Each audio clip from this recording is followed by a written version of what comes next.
Okay, I would hereby like to call to order the November meeting of the Hamilton East Public Library Board of Trustees. Are there any changes or additions to the agenda? I'd like to make a motion that we table the discussion about the collection development policy. I second that. Is it, can we have a discussion on that? Yeah. We can have a discussion on tabling the collection policy. Can you guys talk louder, please? We can't hear you that. Yeah, we don't have microphones, so sorry. So we're talking about tabling the vote for the collection policy to next month. Is there any discussion? Yeah, what would be what was kind of the, I think reason that for just- there's just some more words that, some more things that we need to flesh out, some more language. I know we got comments back and the staff had made a couple of additions, just some opportunity just to chew on it just a little bit more. Especially with our newer members, give them some time to get settled and you being new. sure. Yeah, I guess I don't see a huge problem on that. I just don't want to push it down the road Right. too long. So, yeah. So all in favor, say aye. Well, I have a question. So would the idea be that we would have a special meeting to discuss it? Do you think that would be helpful? Perhaps. What do y'all think? I think that would be a good idea at some point. Just focus on that at one meeting. That's worked in the past. Yeah. That's fine. Yeah. Yeah. Can we There's get no- it done by, I mean, is there anything in December? Is that what we're thinking? Is that doable with everybody's December schedules? I'm sure we can make it. Okay. Find some time. Okay, I mean, what else is going on in December? right. It's going to Miami, that's all. It's going to Florida. So there's a motion and a second. A second.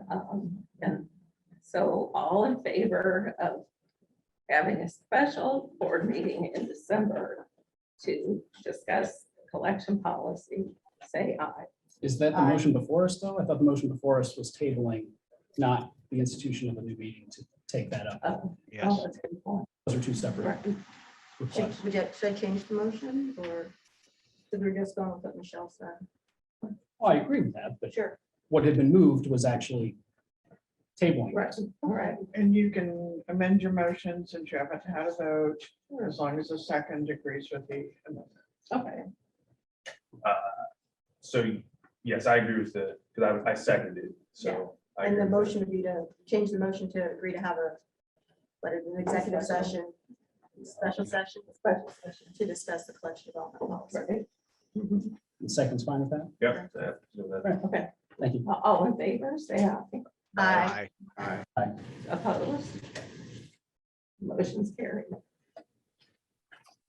Is there anything further that needs to be changed or added to the agenda? We're going to table the vote on the electronic resources policy. So we need to have a motion to table that policy vote too. I'll second that. I so moved. Yeah. Okay. And who seconded? Right. Right. Is there a discussion? Yes, I'll let you know why. I had a discussion with Edra. I provided some comments to it. In general, it's sort of written to an old style. It's sort of flabby in its language. It just needs to be edited down and cleared up, and it needs to have the same parent warning that we put in to the collection policy at the very beginning. All that detail needs to go also into this report, into this policy. And in discussion with Edra, we decided the best thing to do is perhaps we could talk today. If anybody else had any comments or changes to it, let the staff collect it and then come back to us with a clean draft that we can approve. It really shouldn't be much different than it is. It just hasn't been updated for years. And there's just repetition and things that could be focused up.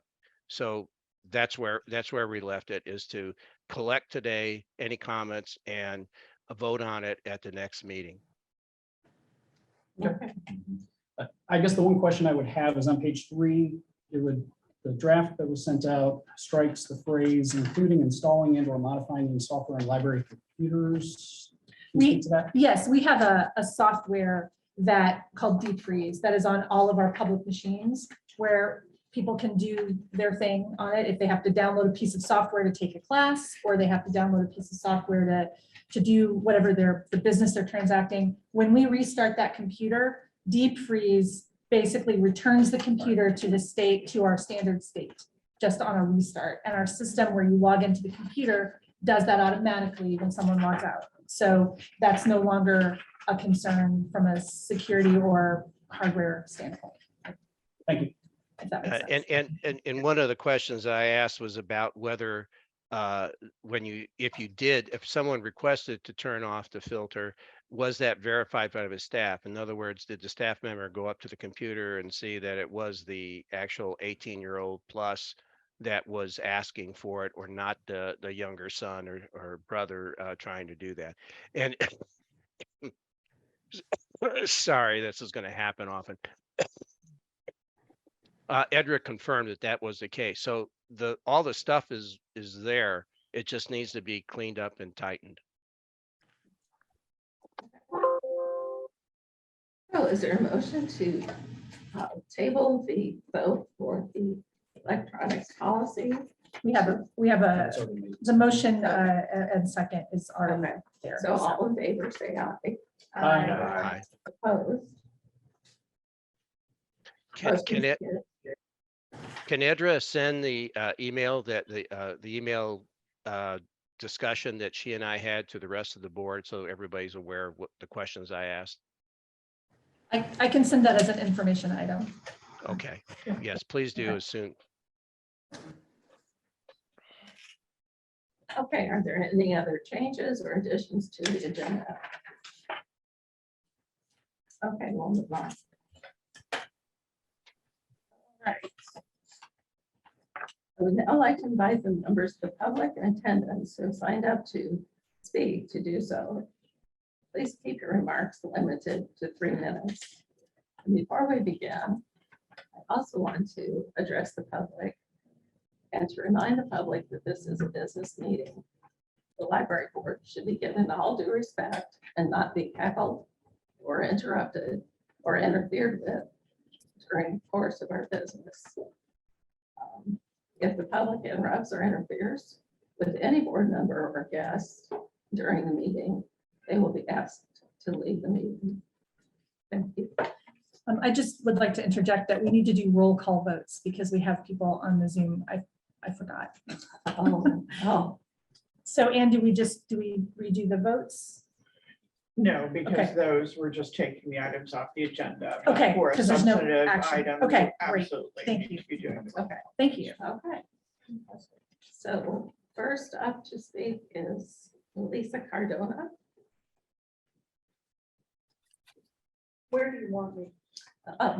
Maybe Okay. right here. I don't know. Yeah. Or- It's hard. It's a full room. Just come to the room. Well, She's no, talking that's to fine. us. I'm trying to understand your Sure. procedures. Yeah. we And want- I want to be respectful. How about if you just stand in the center? That way we That can would see. be perfect. Okay. Okay. Facing. Um, Up facing us.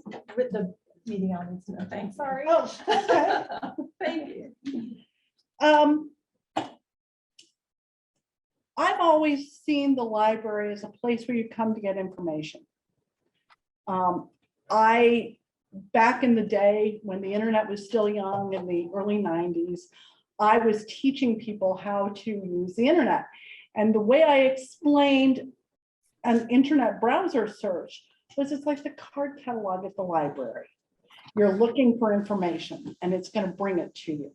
So that's what the library is. I don't think that people come to the library and get exposed to new ideas. I think they come with questions and they're looking for answers.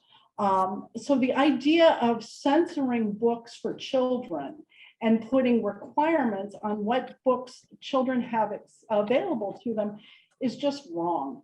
And I really think it's ill-conceived. It's as if I almost feel like I'm in communist China. This is a communist move. We're playing thought police. And it's not appreciated. I really would hate to see something like that to happen here in red, white, and blue Noblesville, Indiana. Thank you.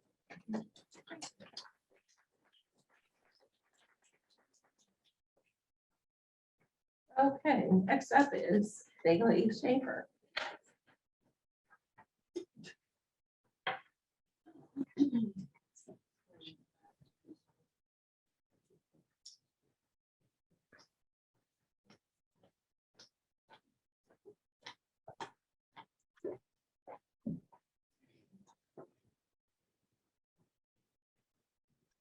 Imagine for a moment someone in your life who identifies differently than you, either by sexuality, gender identity, disability, something that sets them apart. Would you want that person, vulnerable as you perceive they are, while they might not be, to check? Would you want them to not be able to check out a book that makes them feel less alone? Would you want them to feel differently about themselves, all because they didn't get that book that just came out that could help them feel so much better about themselves? They feel isolated, they feel different. And as someone with autism, I completely understand that. I'll leave that for you to ponder. Thank you.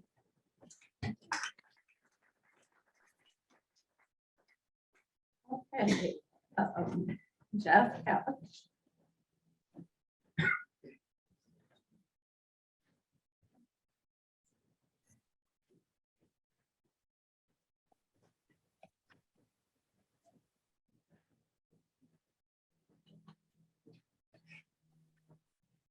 Hello, my name is Jeff Couch, and let me start by admitting something. I'm not from Indiana. I was actually born in Kansas City, Missouri, which is a shame because most of my family is from the Kansas side, and when I found out I was born in Missouri, it was a sad day for me. I was born in the Midwest, but I wasn't raised there. I lived overseas because my parents were missionaries in Bible schools.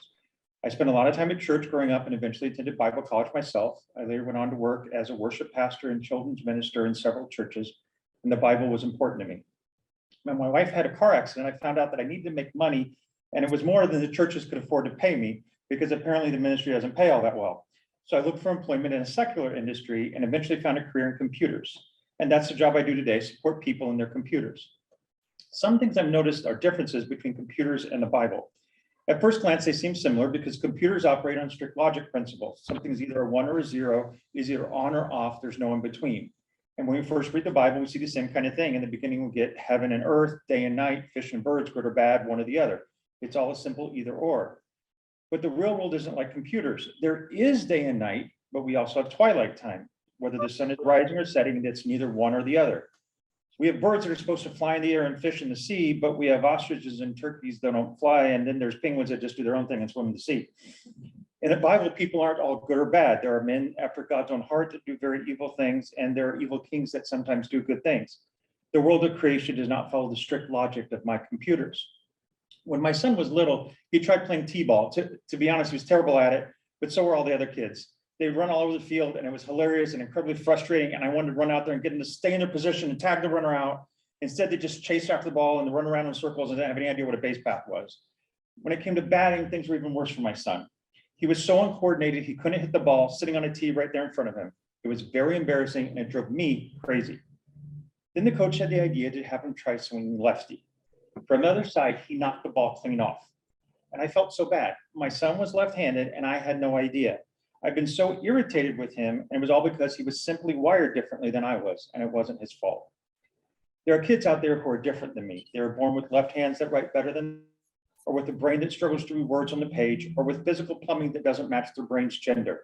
And that doesn't mean there's anything wrong with them. It just means they don't fit into the either or logic that I'd like to put them in. What I'm asking the board is that when you choose what books to place on the shelves and how to control access to them, make sure there's access to books for all kinds of kids. Have books for those kids who are birds of the air and for those that are fish of the sea. And please have access to books for those kids who are penguins that are neither one or the other. Thank you for your time. That's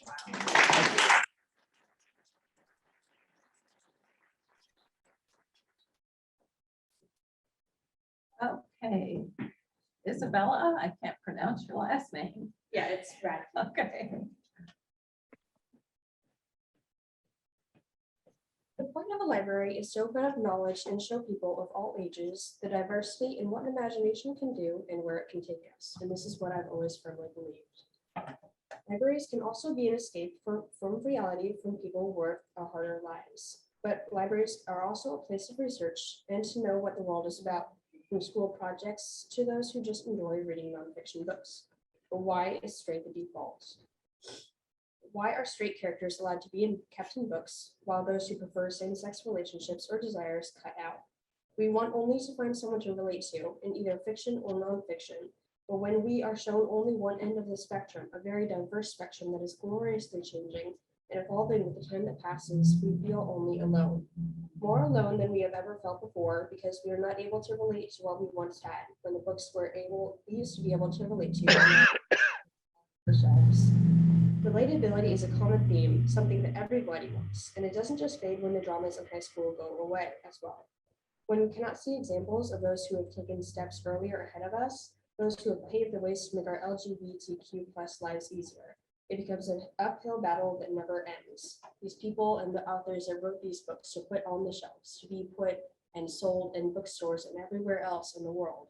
They do not do this just to have the books taken off the shelves 2 months later. They do this so that people can have the books to look back to and to read later on. They do not write the books just for frivolous waste of time to have moments to burn their lives away. They do this to share with other people what their experiences are and what they feel that they should have on the shelves. They do this to share their experiences with the world. Now that we have, not that we have an easier life or an easy life to begin with, but because we can read about those who live their lives just like us. And so I ask again, why is straight the default? If we must remove books of lesbianism, gays, bisexuality, trans, and queers alike, then we must also have to remove books of straight people too. And if you do that, then we have nothing left in our fiction worlds to escape. Please just think about that when you make this big decision.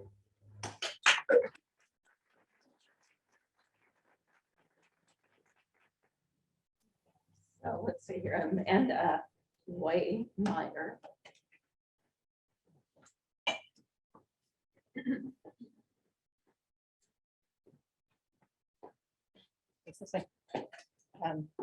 Good afternoon. My name is Amanda Waymeyer. I'm a Fishers resident, small business owner, volunteer, and a mom. I came to today's meeting to voice my disappointment with some of the absurd information that was shared in the slide presentation regarding the appropriateness of books featuring LGBTQ, specifically transgender topics and characters. I can't think of one reason the library board meeting should include any discussion on the merits of healthcare treatments or the validity of an individual's gender identity as they were presented.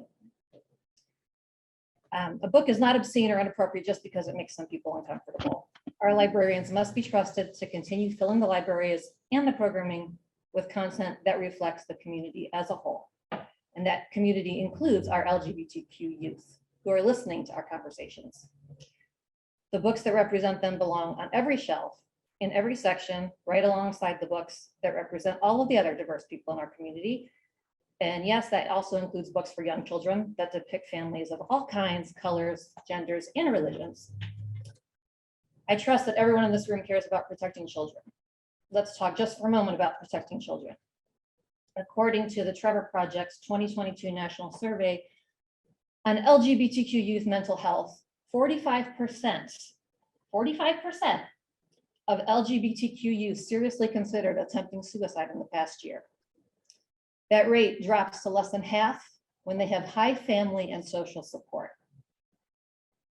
These youth are not inherently prone to suicide risk because of their orientation or gender identity, but rather placed at high risk because of how they are mistreated and stigmatized in society. These are the words from the Trevor Project. LGBTQ youth who live in a community that is accepting reported significantly lower rates of attempting suicide than those who do not. And I'm just going to say, after watching the comments in previous meetings, that the very manner in which some of these issues are being targeted and discussed, whether or not they're made into policy or not, just the way they're talked about here is wildly inappropriate and outside of the scope of the library's mission. But even more so is downright harmful and dangerous to the most vulnerable group of children among us, including one of my own. And like I said, they are listening. Nobody is forced to step foot in the library. Nobody is forced to pick up any book and read it to their child or to drop their child off to attend any book club. Those who wish to carefully limit what their child reads should do so, but they have no right to expect the public library to rearrange, limit, or gatekeep certain books and topics from the rest of us. Suggesting the books with transgender characters belong in a separate gender discussion section sends a clear message that says you do not belong here, you belong over there. Suggesting a permission slip for one book club implies that something is wrong, inappropriate, and dangerous about you. And that type of discrimination does not belong in this library. So I want to thank the library leadership and staff for continuing to offer a collection of books and programming for everyone, such as the Rainbow Reads Book Club. And let's continue to make our library welcoming and open to every single one of us and reject any suggestion of discrimination or pushing anyone into a place over there. Everyone belongs here. Everyone belongs on the same shelf.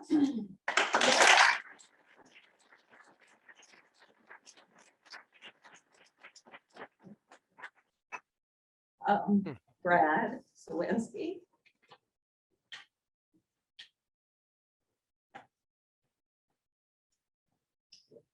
Everybody, actually, can you guys clarify too, the vote on the executive session regarding the collection development policy, does that mean it will be open to the public or it won't be? It's a open? special session. It is a public meeting. It's Not an executive. Oh, okay. session. It's not an executive session. Okay. I'm the youth services manager at the Alexander and Monroe Public Library. I'm here in support of the library staff and management and the amazing work that they do, which is being embarrassingly eclipsed by the conduct of the board and some of its requests. I ask that certain board members stop embarrassing both themselves and the Hamilton East Public Library by their recent actions. This includes the following: the attempted removal of books from the collection, otherwise known as banning books. And then the micromanagement of the day-to-day workflow of the library and general chain of command. Let the library workers do their jobs instead of accusing them of grooming and distributing pornography. That doesn't help morale. So, thank you.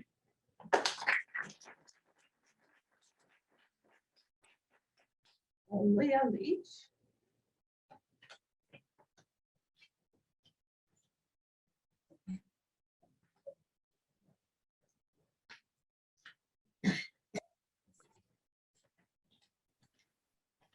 I'm Dr. Leah Leach. I'm the founder and executive director of the Gals Guide Library. Tonight, Gals Guide Library is actually up for an award. Our library was a finalist in the Advancing Noblesville Award category of Community and Public Service Organization. The mayor will be there. I'm here. I'm here because Gals Guide hosted an all ages LGBTQ ally meetup. Our group contains teenagers, parents, and community members who foster dialogue and support each other. We have kids educating adults in LGBTQ terms. We have seasoned LGBTQ members who are helping kids navigate the waters.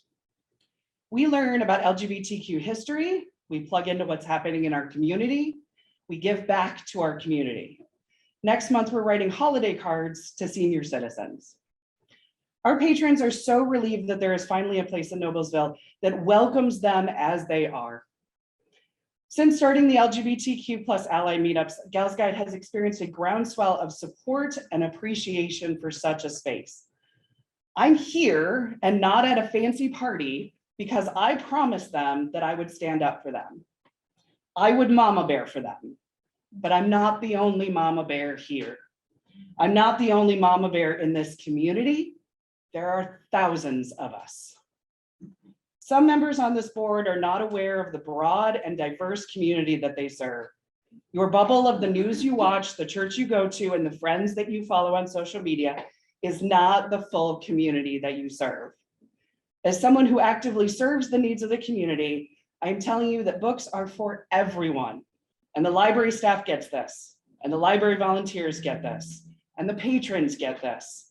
No matter the words that you tweak in the collection development policy, whenever you do that, the library is still open to everyone and designed to serve the entire community.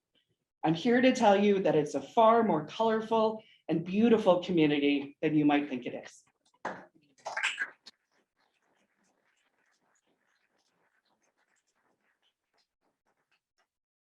Courtney Floyd.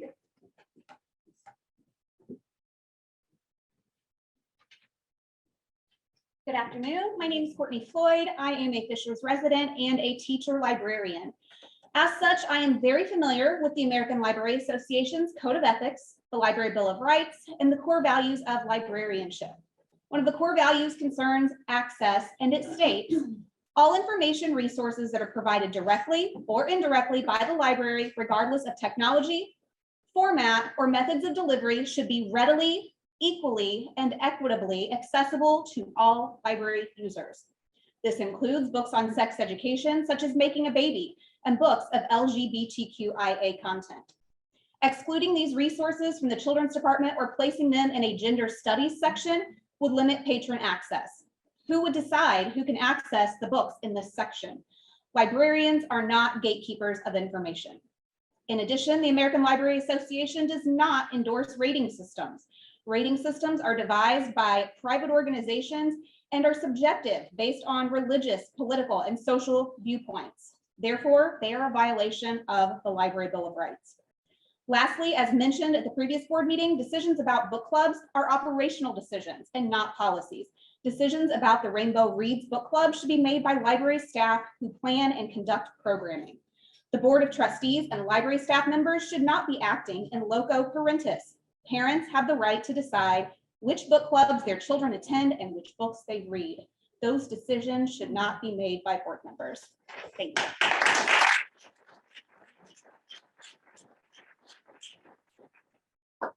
Bonnie Dillenworth.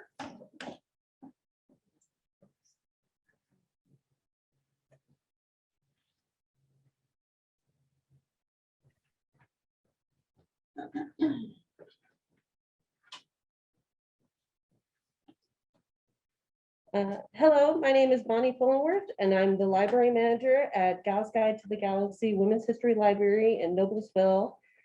I am also currently enrolled in the Masters of Library and Information Science program at IUPUI.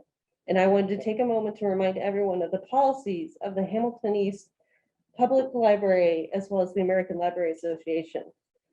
The collection development policy states that the Board of Trustees of the Hamilton East Public Library System recognizes that within our communities, there are groups and individuals with diverse interests, backgrounds, and needs, and that the library was created to serve all of the people within the service area. It also states that we will work to have a broad cultural and we will work to have a broad cultural and subject coverage. The breadth and depth of the collection will reflect the interests of our diverse and ever-changing community. The diversity statement of the Hamilton East Public Library states that the Hamilton East Public Library aspires to be an essential participant in the progress towards racial and social equity in the community and beyond, in keeping with our mission, vision, and guiding principles, innovation, discovery, equity, and accessibility. We affirm the dignity of all humankind through development of inclusive policies, physical and virtual environments, and in all aspects of our community role. We strive to embed equality, diversity, accessibility, and inclusion into the framework of everything we do. Our shared goal of the Hamilton East Public Library is to provide service and access to everyone, independent of age, ancestry, citizen status, gender identity, genetic information, mental health, national or ethnic origin, physical health, race, religion, sex, sexual orientation, size, socioeconomic factors, or veteran status, which was approved by this Board of Trustees in September of 2019. The guiding principles and the strategic properties of the Hamilton East Public Library are two of the guiding principles are equity and access. There's also a mention to celebrate diversity, to pursue accessible, equitable, and inclusive opportunities for all, to create a welcoming and accessible environment for all patrons to easily connect to all the library has to offer. The American Library Association Bill of Rights states that libraries should provide materials and information presenting all points of view on current and historical issues. Materials should not be prescribed or removed because of partisan or or disapproval. Libraries should challenge censorship in the fulfillment of their responsibility to provide information and enlightenment. It's the duty of parents to talk to their own children about what is right for their families. It is not anyone's right to decide what is right for other families. If you don't like a particular book, then don't check it out. I just want to take a moment to thank all the amazing librarians and library staff for all that they do. Thanks.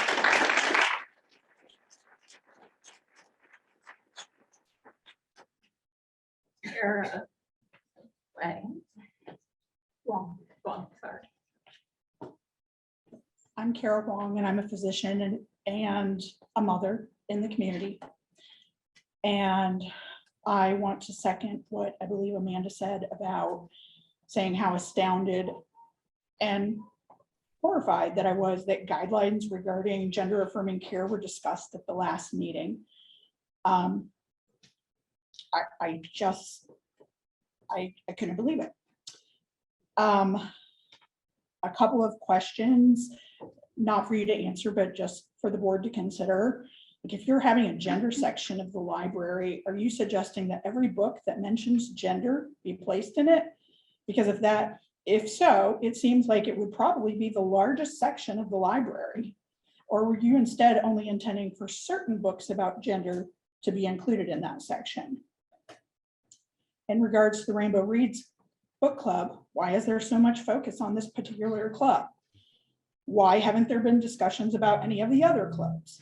Members of the LGBTQIA+ community and those of us who are allied with them have noticed this discrepancy. And I would like to point out to you once again that this focus on certain books and certain book clubs is stigmatizing and harmful.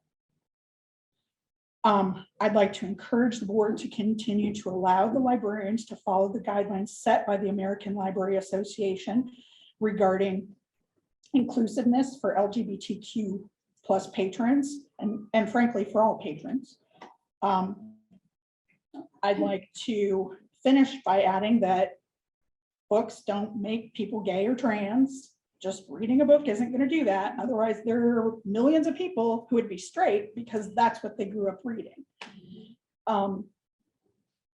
Additionally, I'm going to email the members of the board a link to the suggested discussion questions for the book Flamer.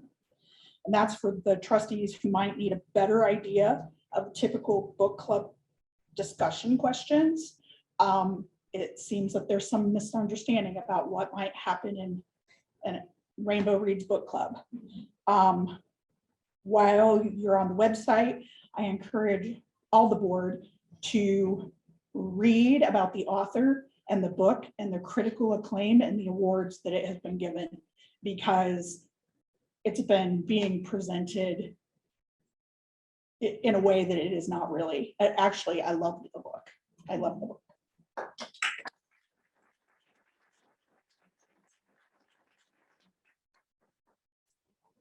Kathy Goldman.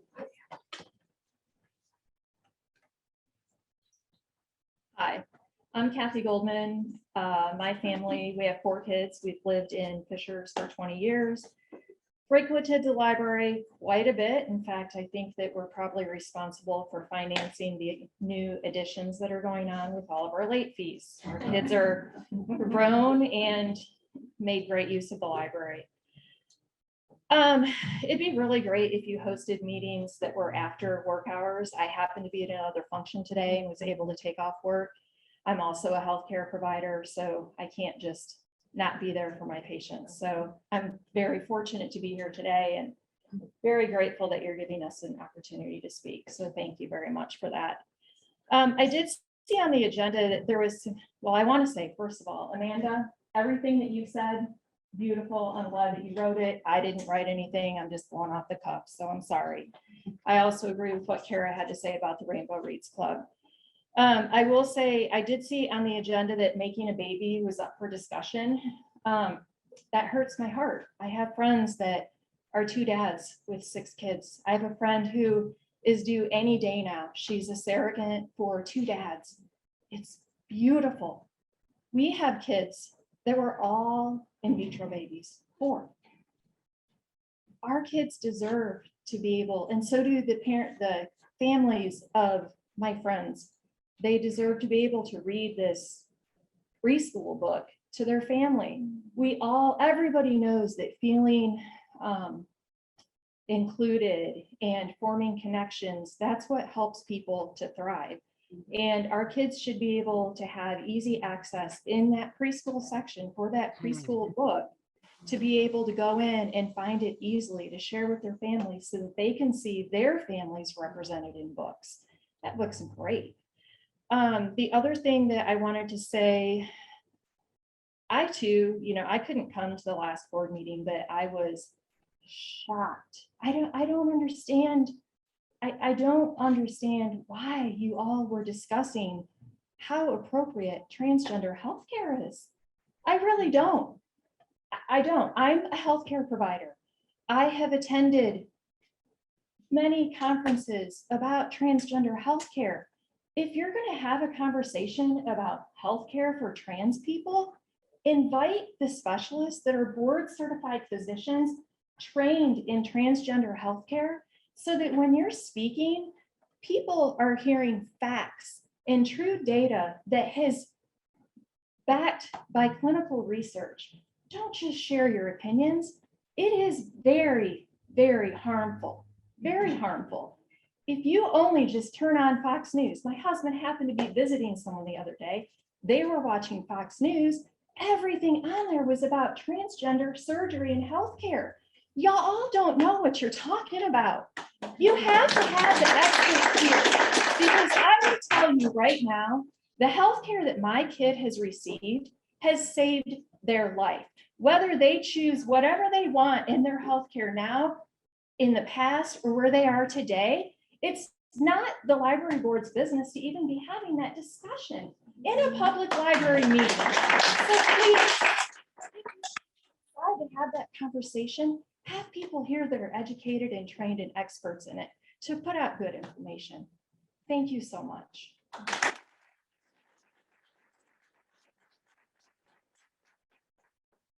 Okay.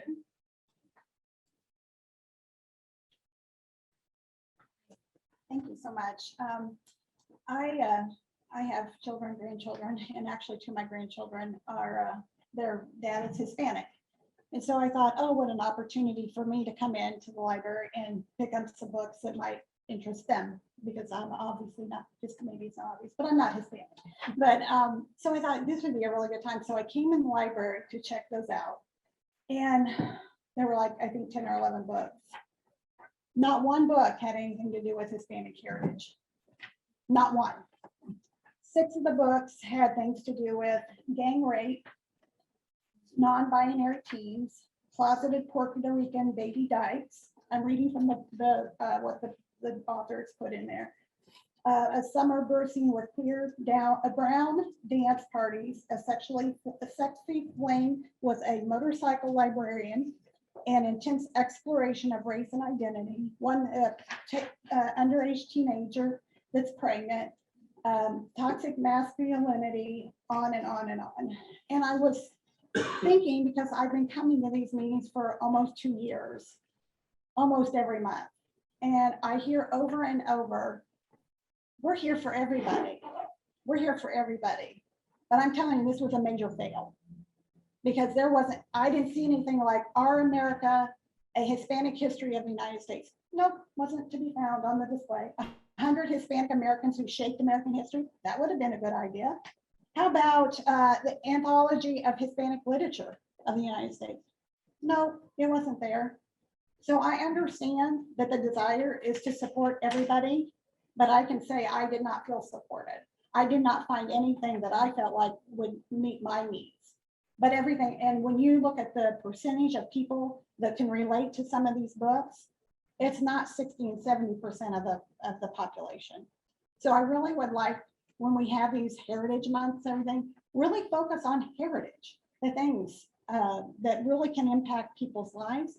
And as I'm helping to be involved in my grandchildren's life and help them as they navigate their heritage, I'd like to be able to do that through the library. Thank you.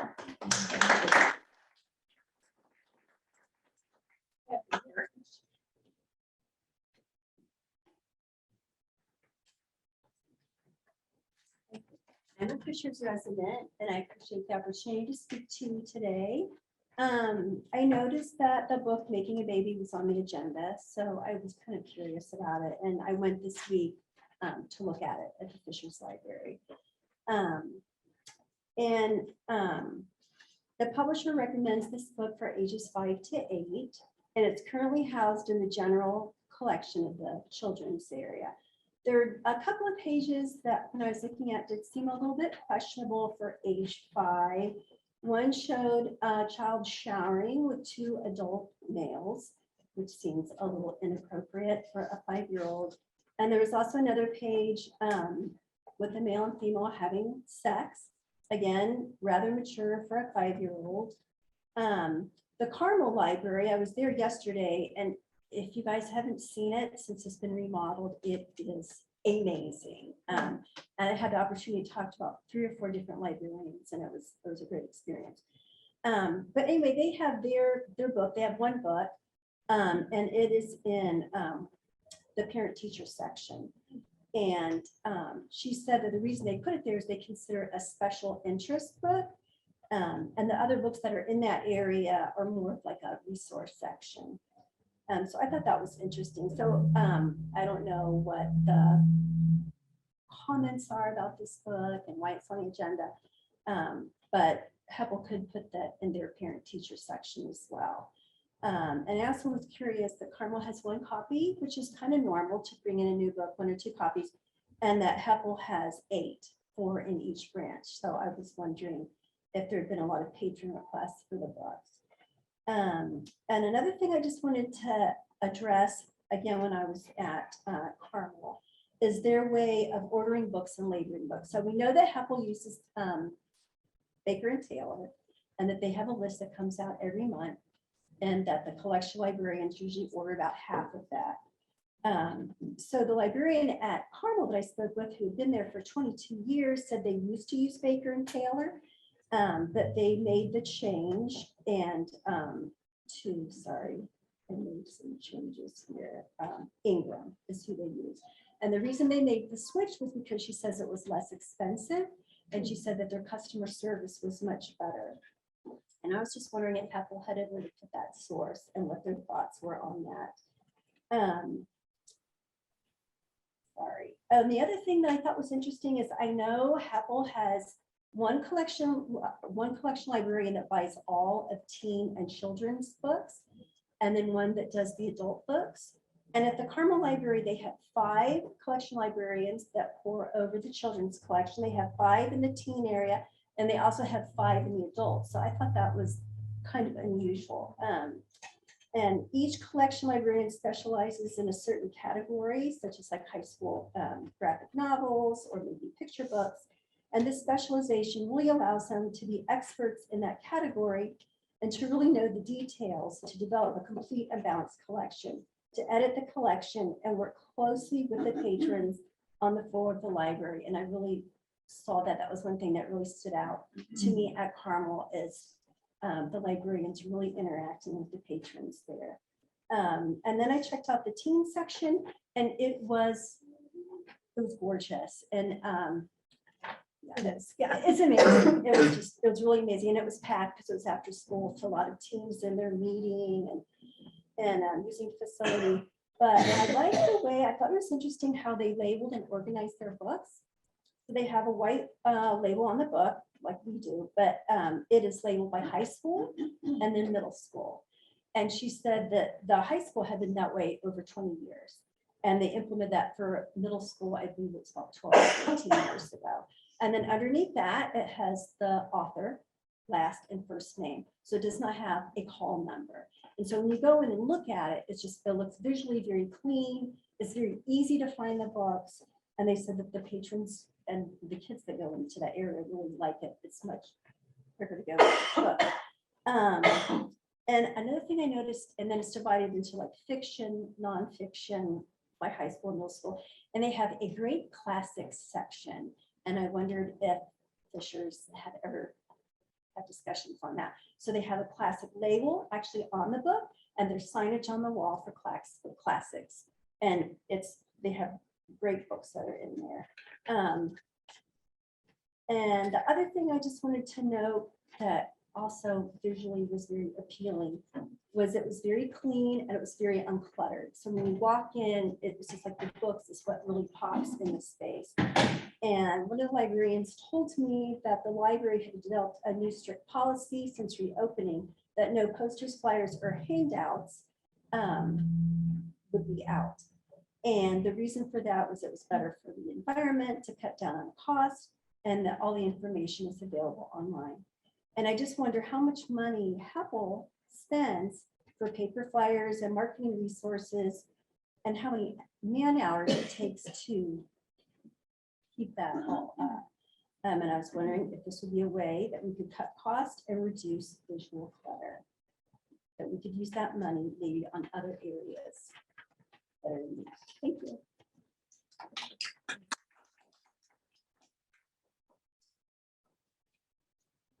Marty Steneker.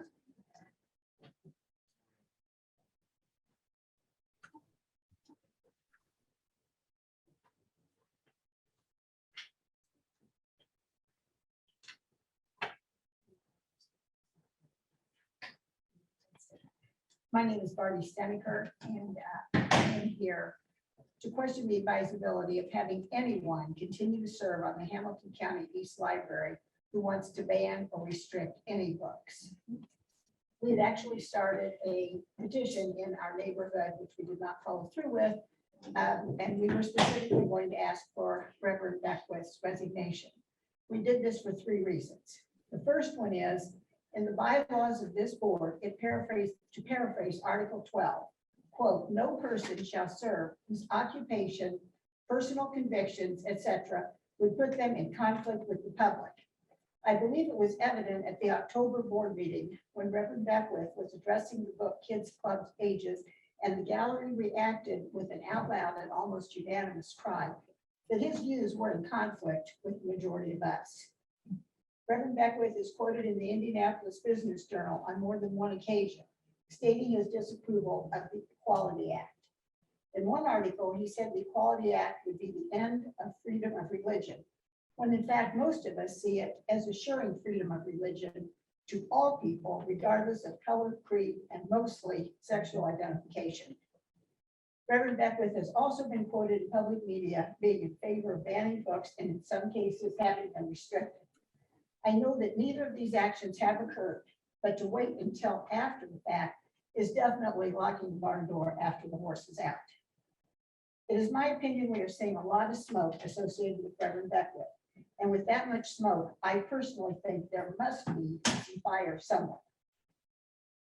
I would ask for Reverend Beckwith and anyone who is in favor of banning books or in restricting them to do this community a great favor, give us an early Christmas present. Ontario. Thank you.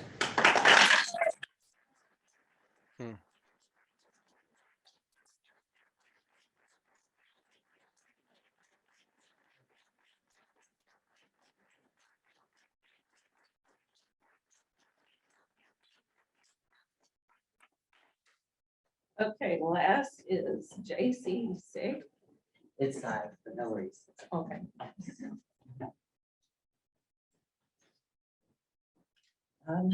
Hi, everybody. My name is JC. I'm one of those people that never really left the place that they grew up in.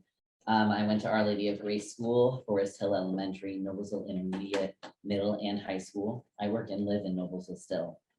My favorite food is key lime pie, specifically the Edwards brand. My partner and I's cat name is Moo, and she loves it too. My favorite show right now is The Muppet Show. I'm on my 5th or 6th rewatch currently. I usually play a few rounds of Mario Kart every night before I go to bed, and I don't really think I've gotten better in 15 years of doing that. I want to introduce myself this way because While being transgender and queer is a large part of my identity, I share in many of the same life experiences as many of you in this room. I urge the Board of Trustees to consider the broader message that their decision sends to the library's LGBT+ constituents. I urge them to consider how hindering access to queer stories also hinders people's understanding and empathy for the world around them. Our community sorely needs libraries that support all constituents. Sorry. The Movement Advancement Program, in collaboration with the Equality Federation and the ACLU of Indiana, maintains data on each state's LGBT demographics, laws, and policies. For policies, the map assigns a score or point value and then adds these scores to create a policy tally. Each state has one, they're all available online. The higher the score, the more protection that state has for LGBT+ populations. Out of a maximum of 42.5 points possible, Indiana scores a whopping 6.5. Progress starts with the veritable information and a willingness to learn. Our libraries can serve towards this progress through its LGBT collections of novels, historical texts, and more. If we limit access to these resources, we are limiting our county's social awareness and alienating an already stigmatized community. As Andrew Carnegie once said, a library outranks any other one thing a community can do to benefit its people. It is a never-failing spring in the desert. The libraries in this county can be that never-failing spring in the desert, but they have to be willing to share resources for all that the human experience has to offer, even if it's about a key lime pie hungry, Muppet-loving queer. Thank you.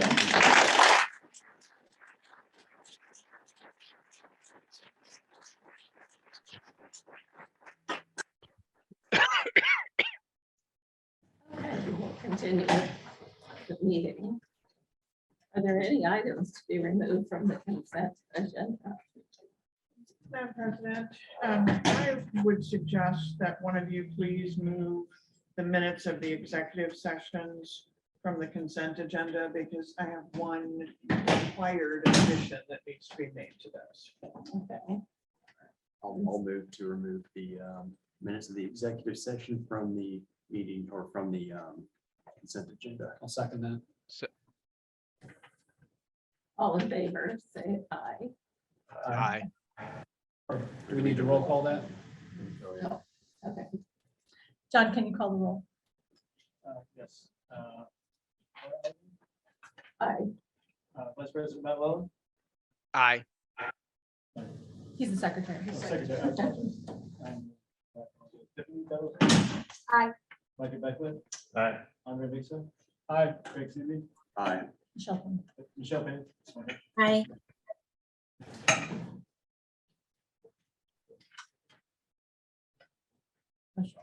So motion carried.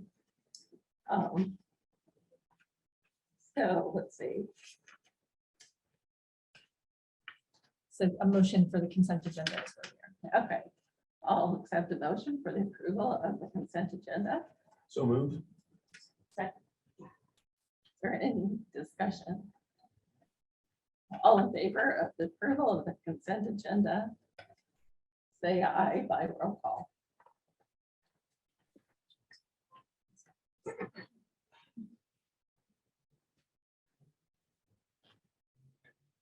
Laura Alladine. Aye. Michael Beckwith. Aye. Tiffany Detlefson. Aye. Ray Matalone. Aye. Miksha. Aye. Michelle Payne. Aye. Seeley. Aye. Motion carried. So claims and warrants. We'll accept the We'll go to motion. the minutes are next, the minutes that were removed. Okay.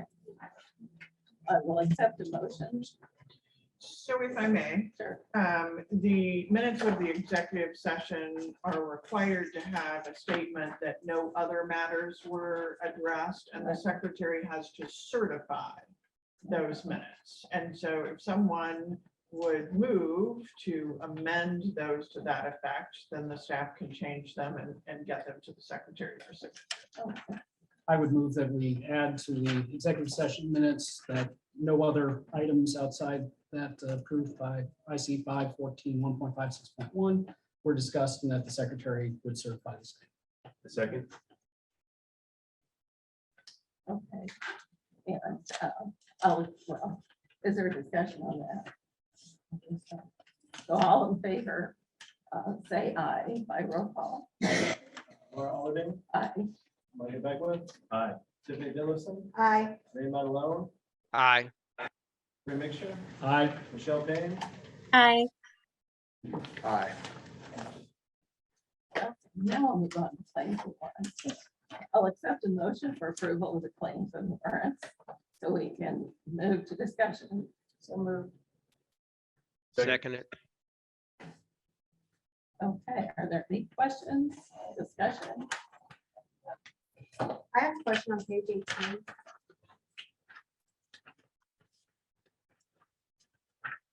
Okay, it's at the top. It is with rocket science cleaning. Yes, It looks like we paid 2 months in advance. we paid a month.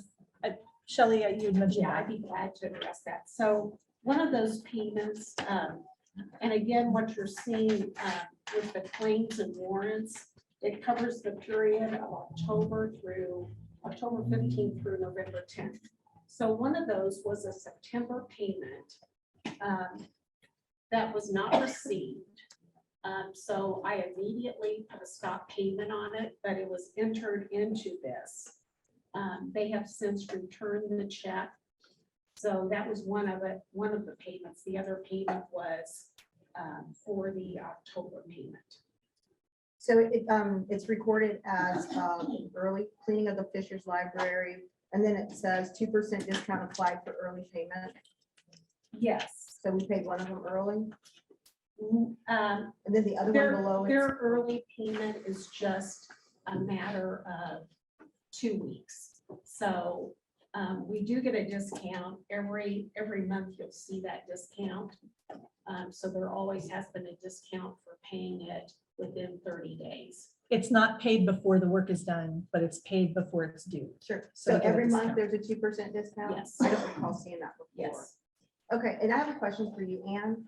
When it comes to our cleaning contracts, what is the, I would love to see us recompete that. What do you know what our contract says in terms of being able to recompete it or challenge it? Just looking for best price. Yeah, I don't know. the Janitorial terms. contracts uniformly have a 30-day out clause, so we can bid that at any point. Okay. So fantastic. that it's always based on, they can cancel it with 30 days notice, we can cancel it with 30 days notice. Would you be able to make a copy of that contract? available to I us? can do that. Thank you. When was the last time? The last time we bid out cleaning was, I believe, 2019. We typically do it about every 5 years. Thank you.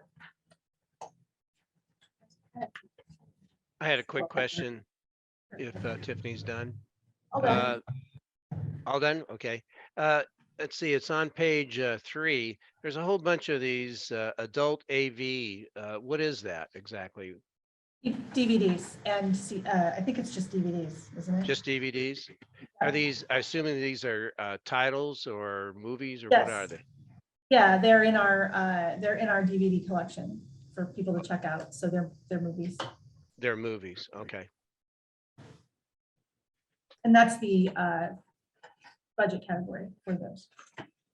Yeah, I figured it was. I just didn't understand what it covered. So I just was curious. There's a bunch of them. Okay, any more discussion? All in favor by roll call? President Laura Alleding, Aye. Micah Beckwith. Aye. Tiffany Dillison, Aye. Ray Matalone, Aye. Ray Mixture, Aye. Michelle Payne. Aye. Aye. Motion carried. Next is the 2023 schedule of closed days and board meetings.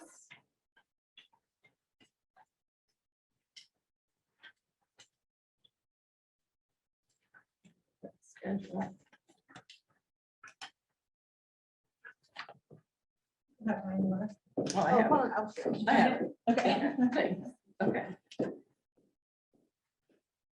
Is there a motion to approve the 2023 schedule of holidays, closings, and board meetings?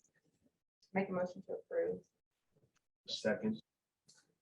Are there any questions or discussion on? I do. Okay. In the public comments here today, I've also heard from other constituents about the concerns about having these meetings at 4:15. I understand all of us have day jobs as well. Right. And so it is a burden on our own lives to do so, but it would be taking away time from our families in the evening. I would propose, I mean, I know the library on Thursdays is open till 8. We're moving this out throughout 6:15 as an appropriate time. I don't know how that would fit. I know it's a rare time that these meetings go beyond 2 hours, but Yeah. so I would ask and see if you'd entertain amending those meetings to 6:15. I think That's exactly what I was thinking.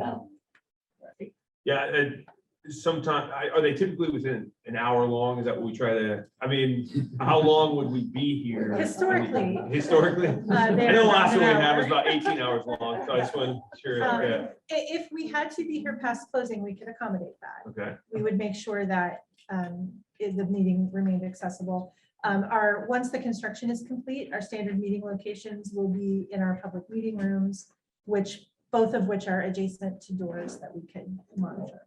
So if we did perchance go past, we would be able to allow the public to come and go to the meeting as required. If that's the concern. Yeah. So you'll be able to have staff to monitor that everybody moves out the door, because we are sort of back into the library here at Fisher's, and some sorry about that. Also somewhat at Noblesville. So I assume you'll have to have staff that sort of monitors the movement, so we don't have anybody left. That we would build that into our staffing plans. Yes, Okay. for board meeting nights. Yeah. That's a good point. We were going to bring that up tonight. Everyone had the same because, idea. Yeah, right, exactly. Yeah, that's much better. So I would move to amend the motion that's on the table to change the meeting times to 6:15. Starting in January. Starting with January. Tiffany made the motion, Micah seconded it. If Tiffany agrees, she can amend her own motion subject to Micah's approval. I second that amendment. Thank you. Yeah. Okay. All in favor by roll call? Laura Alledin, Aye. Michael Beckwith, Aye. Tiffany Dillison, Aye. Ray Medalone.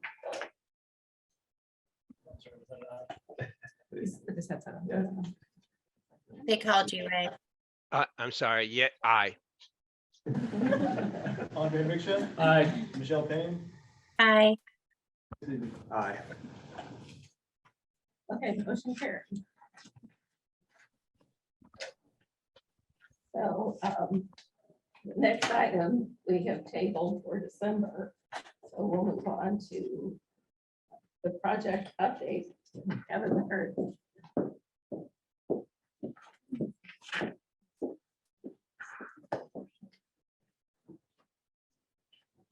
So I think everybody should have received the report on the status of the project. I won't necessarily go into that. If there's any questions, feel free to ask on that.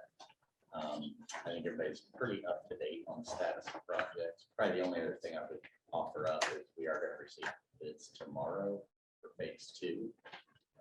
That's tomorrow afternoon at 3 o'clock. So that's here at this library. Other than that, I will leave speak. There seems to be plenty to talk about without me going further. So, is there any questions? Yeah, I had a quick one about the terrazzo tile and the carpet installation. Are those going to be in areas where there's going to be some work nearby? And if so, are they going to be protected through the remaining construction? Yes, we've actually had those conversations to make sure that this paint's going on. There's always, invariably, there's touch-up that goes on. They've done the majority of the finished painting, but like I say, there's some touch-up that needs to happen. It's in progress now. As well as casework still got to be installed in a couple of couple various things like that. But they have been putting protection down. That was actually a topic of conversation at today's project meeting at Fisher's. Okay, yeah, I just want to make sure anything that's installed doesn't get damaged in the process. So if you have to put plywood or whatever you do over it, want to see it done. And not to say that we want this to happen, but should it, it would be on the contractor to make whatever repairs required. So not that we want that to happen, but. Right answer, just more delay, that's all. Yeah, Thank you. thank you. Thank you. So next is the director's report. Yes, first of all, for my director's report, John Helling is going to do a very quick presentation. I mentioned in my director's report that many moons ago, we had a library foundation back in the 90s and the 80s, and that had gone defunct prior to my coming here. Had been kind of no-go for many years. And John has been looking into what would be involved in bringing it back to provide an opportunity for members of our community to be involved in a library foundation board, be involved in a library foundation, be another way to build support and funds for things that happen at the library. So he's just going to tell you a little bit about the history of it and what's next and what you guys think. Absolutely. Okay, thanks, Edra. Good evening, board members. Good evening, members of the public. As Edra mentioned, we did used to have a library foundation, and I'm here tonight to give you an update on our progress on kind of reviving that effort. First, I thought I'd let you know just kind of the stuff that we've done in the past. We have had a library foundation here. It was founded in 1984. Its stated goals were to increase awareness of the library, to serve as a vehicle for gifts to the library, financial and otherwise, and to just in general help the library achieve a higher level of service. And we still have all the documentation from the founding of this institution and all the minutes and all the publicity. And so I went through these binders and I just had a really fun time looking at these old documents that were produced back then. I thought I'd just real quickly share a few with you.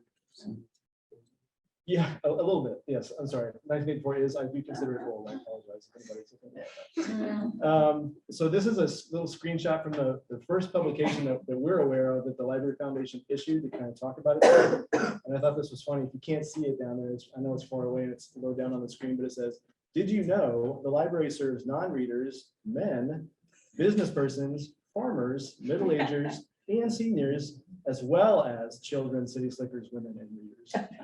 So just an interesting characterization of who uses the library and who you didn't maybe know could use the library. So. And also, I thought this was really cool. The same document from 1984, they were already offering computer workshops at the library. So that was pretty surprising to me. I thought that was really cool, kind of ahead of its time.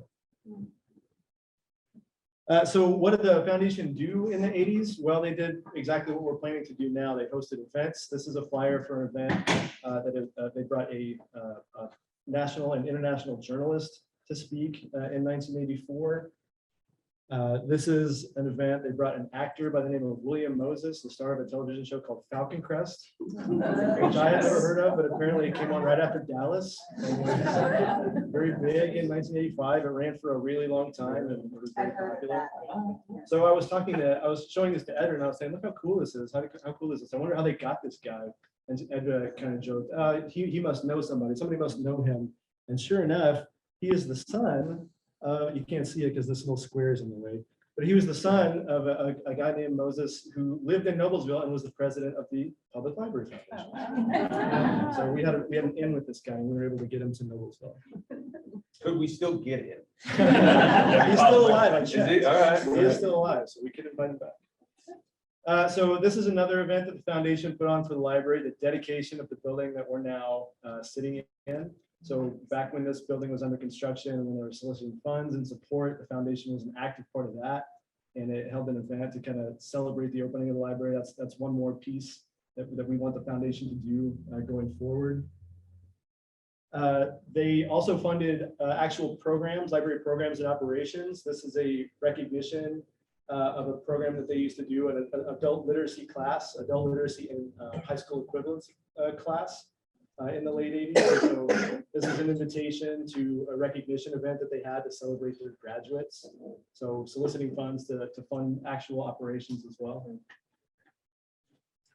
Here's an author event that they brought to Noblesville in 1991. This is a columnist who also is still alive and also is still writing columns and books by the name of John Rosemond.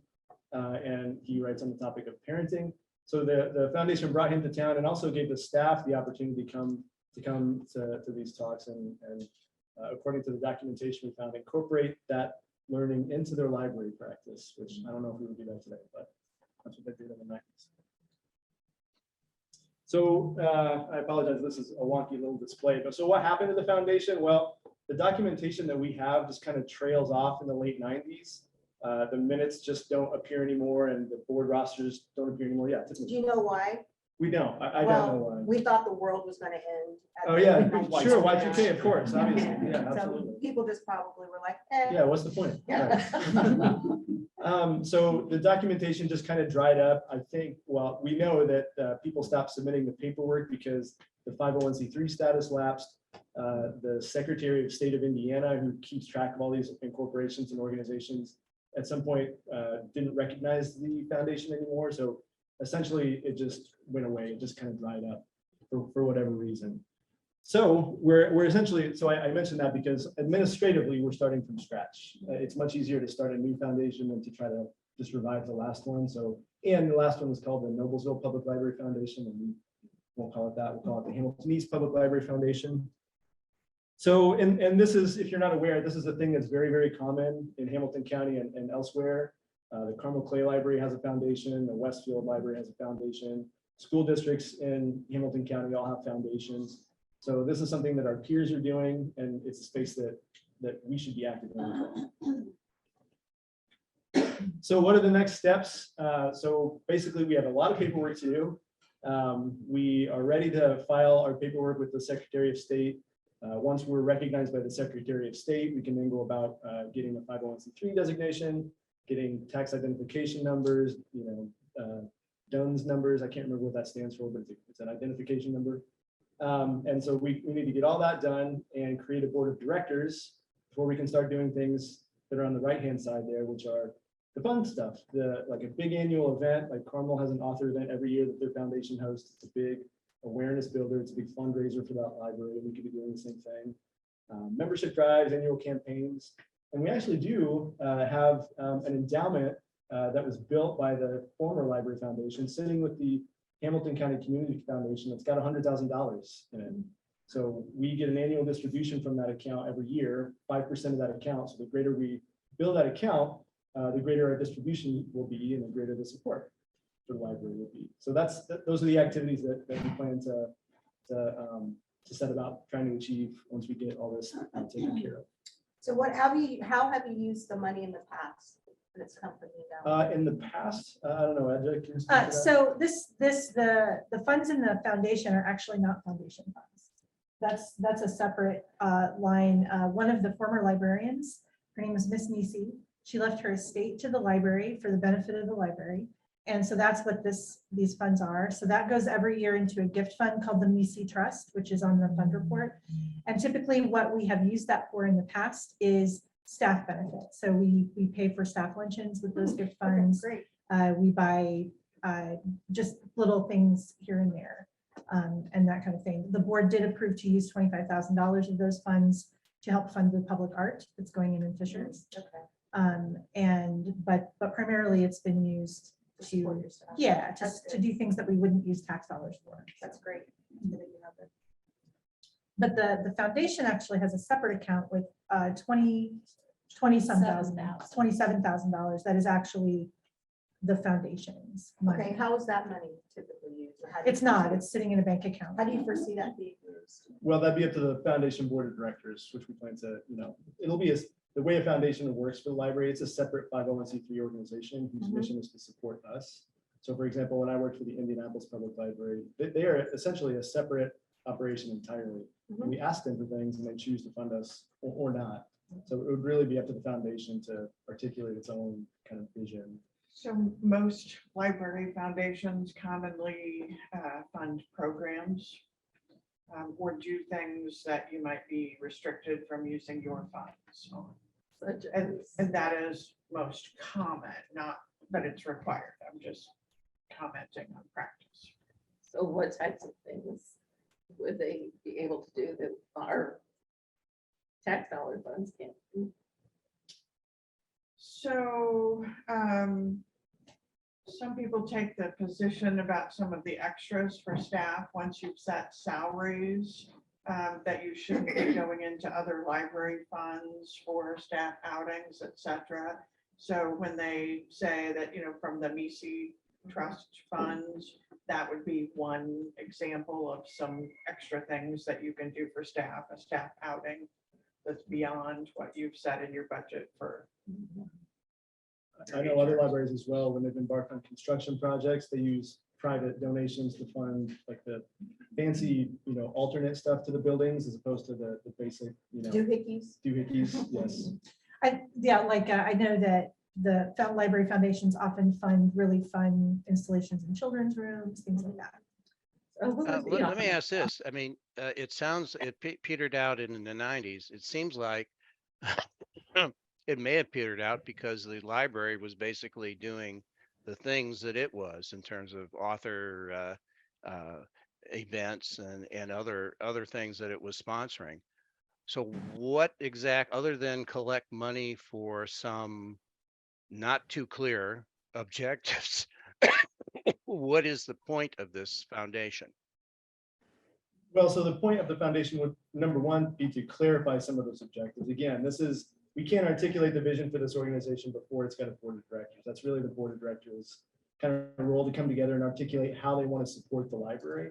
And if, for example, Hamilton East Public Library in the next 10, 20 years wanted to build a building or something to that effect, it would be nice to have a robust organization in place with relationships in place that can help us do that before we need it. Do you know what I mean? We want to build that relationship. Sorry. Build that support out in the next. So who would be on the foundation board? Sure. So the bylaws that we have drafted that we would submit to the Secretary of State, which again would have to be approved by the board of directors when they start meeting, call for a board that's anywhere from 5 members to 25 members. And it's up to that board to articulate how it solicits applications and accepts applications. So is it feasible and is it historically done that a member of the trustee board would sit on the foundation? Yes, that's how they had it set up in the Okay. 90s. So in most of them currently, there are liaison non-voting positions, but that's not a legal requirement. I'm speaking about practice, some of the larger libraries have larger foundations, and so they have more than one member of the trustees that sits in a non-voting capacity. So it could be either way. So it could be voting or non-voting. It could be. So Ann, what is the difference? And we have through the donations of books and things like that, what is the difference of collecting money through that mechanism versus having to have a foundation? So foundations have been around for a long time. IRS rules obviously change from time to time, and whether people really itemize and take charitable donations for the average person off their taxes is a question. But foundations, John mentioned they have to get 501c3 status, so they will have to convince the IRS that they are qualified as a charity. And what a foundation does in those applications is say that they're going to use all the money to benefit the library. There are some donors, historically, the argument is that they're more willing to give it to a charity than to a governmental institution, since the library is a form of government. It's all about raising money for the benefit of the library. And to your questions, Laura, I can send the board the draft bylaws and the draft articles of incorporation if you'd like to see them. Absolutely.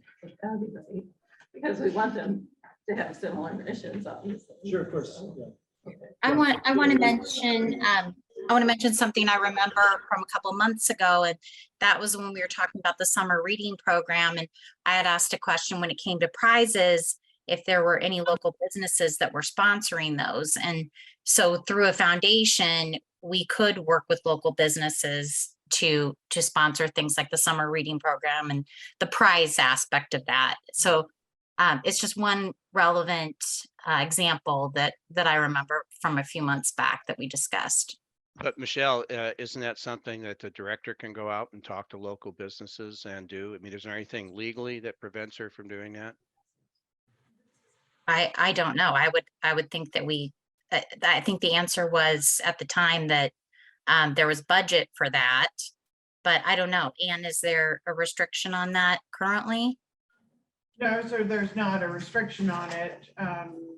Again, some businesses like individuals are more inclined to make the donation if it's going to a charity foundation than to the governmental entity, but.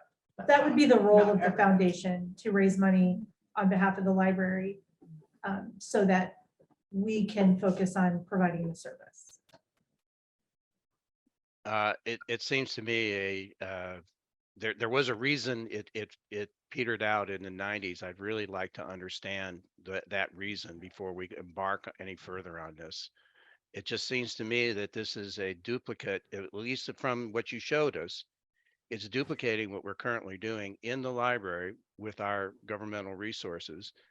And it's not clear that we couldn't go out and get some of the resources that you're talking about from local businesses if we just advertise the need for it. So now you're talking about creating a separate organization which the board of directors have no control over, has 5 to 25 board members. Yeah, I understand that you want to get people who could be donors and who know people who could be donors, but I don't know about this. I'm not real convinced this is a good idea. One thing I know is that getting corporate sponsorships, like in the example I referenced, is time consuming. And so if you would have a dedicated group that would be, their goal would be fundraising on behalf of the library, I see that as being an enhancement to what we do as a board and the current programs, rather than being contradictory or I like the idea. I think the foundation brings awareness. I think additional funding it never hurts, and there would be some unique opportunities in working with a foundation that would be dedicated to this. So I look forward to see what John has, and I think we should consider this more and talk about it more. Agree. I fail to see the downside here. It sounds like just an additional resource we have available to us. It's not replacing anything. It's not going to get in our way. I don't think it's just something that we can use and rely on. And it's something else available to us. Something else the library can use, but it would be an entity outside this board. And I think that's what frustrates Dr. Madelon. Yes. How does that board get picked? So again, so they're a separate organization, so they articulate all of that. So they can set their own Yes. standard of. And in the 90s, they had their bylaws set up in such a way that they required one member of this board to sit on that Okay. as well and serve as a liaison, and I believe as a voting member, if I remember the documentation correctly. So Can you contact any of the board of trustees who are on the board at that period of time? Any chance that some of those people are still around? It just would really like to find out the reason for it to fade away. It seems like it should have been something that kept going if it was a fundraising thing. I can reach out to some of those lists of names. I wouldn't be surprised if there was just a leadership transition at the library or something like that, and things just fell apart. But again, Well, I'm sorry, go ahead. No, I was just to say, well, then that would be interesting too. Just why was the decision made? I will say, just as a point of information for the board, I have had people, when I've been out at meetings, at chamber meetings or HCLA, ask if we had a foundation, because a lot of people are on the Carmel Foundation board. I think it's a really big board. So I see it as an opportunity for community engagement in a different way with the library. And I agree, Craig, I think your point is well taken. Like, what is the downside? There's no cost. It's not library staff time putting into it to raise the funds to make those connections. And it's something that can provide a connection for community members to be involved. So And I'm excited, you know, Edra, when I came onto the board, I told you that I was very interested in making sure that we elevate the library. For the grand opening, I would like, you know, something really nice, maybe some strings playing, a little bit of champagne. and that's something the like that. foundation could fund if we had one. Yeah, so I, you know, anything that elevates the library, I think is really fair to our patrons and our community and our taxpayers. Do you need the library's approval or the board's approval to start that? I mean, it's kind of its own separate thing, right? Technically, no, but it would be great. Okay. I think the board should review any plans or draft bylaws, et cetera, and give their approval before he goes much further. No, did you hear Micah's question? Ray? No, I did not. I thought I did. Let me try it again. Micah's Go ahead, Micah. Micah's question was whether or not the foundation, starting a foundation required board approval, and the answer was no. But it would be nice. But it would be nice. So it means you can do this directly. This should just be a director's initiative and the board can't vote on this? Well, it's not an initiative of the director. So, you know, again, to reinforce, this is a separate 501c3 completely. It's got nothing administratively to do with the library. We just would work very closely. But you are a library employee spending your salary that's paid for by the library doing the work on this. If there was some concerned citizen out there who was doing this, I would agree with that. But as long as you are working this, the board should have insight and approval. Ray, we already have people in the audience raising their hands willing to volunteer for this work. Well, that's good. That's good. But I'm just saying, at the present time, the way we're doing this work, it's through a library employee. And the board deserves to see what that library employee is proposing. So again, I'm happy to submit the bylaws and the articles of incorporation. That's all I'm asking. Thank you. You're I welcome. appreciate that. Thanks, John. Thank you. Thank you, John. Edra, do you have more? I just would wonder if you have any questions. I did want to give you a quick update. Our HR director, John Chamika, and I are meeting with NFP to talk about more detailed information about implementing our new salary structure and what some options are out there for different ways to address compensation going forward, different mechanisms to keep our ranges moving, to keep our, to provide some kind of merit acknowledgement for staff, et cetera. And we should have that information for the December 8th meeting. Yes, I have a question. Yes. On page 3, you talked about I think that was there a team board meeting in early November or late October? Did your team board meet? Like the team advisory board? board? Possibly, they meet regularly. Okay, I was just wondering if there were any notes from that meeting. I can find out. Okay. It's usually they report a little bit about what they talk about, but. Okay, I can yeah, get as I was information. going through, I was just wondering what our team said, because I think at the last meeting we talked about doing different things as that advisory group gives us ideas.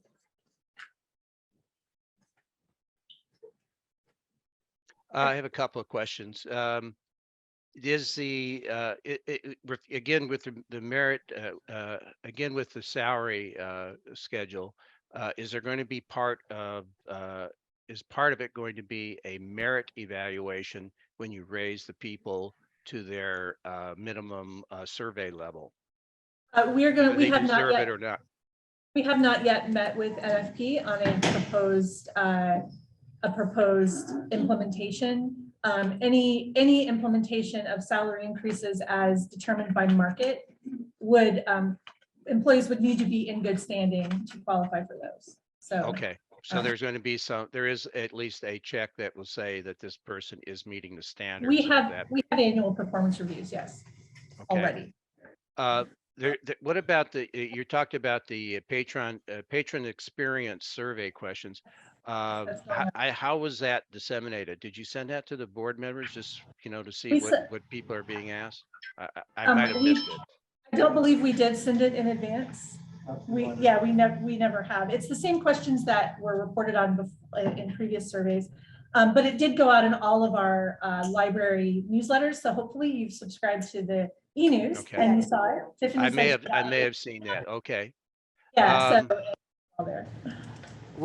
When you're talking about tracking, when you track usage of all the various activities that you have set up, what is the minimum number of consistent attendance to keep an activity project going? I mean, I'm looking for cost benefit here.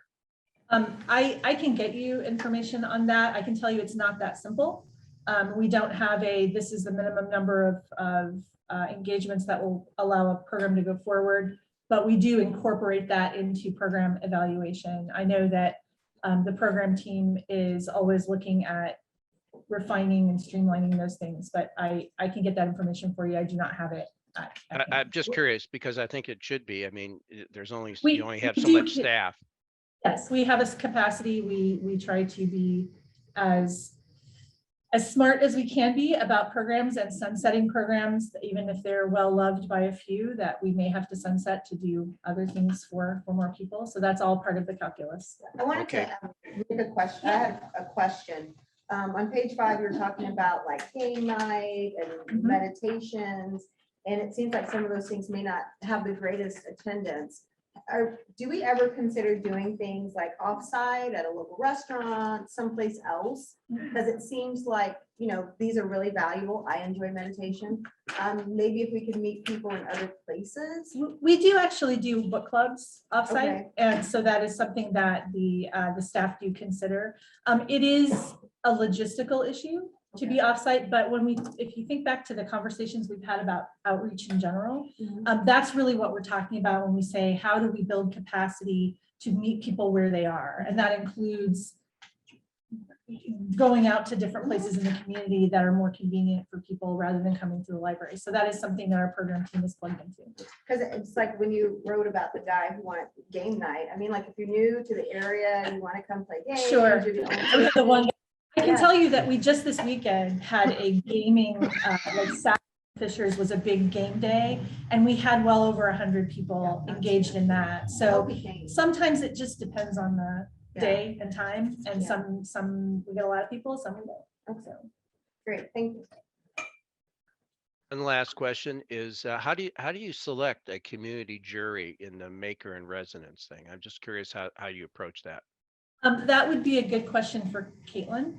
I can tell you that when we first started the Maker in Residence program back several years ago, that is funded by the Friends of the Library.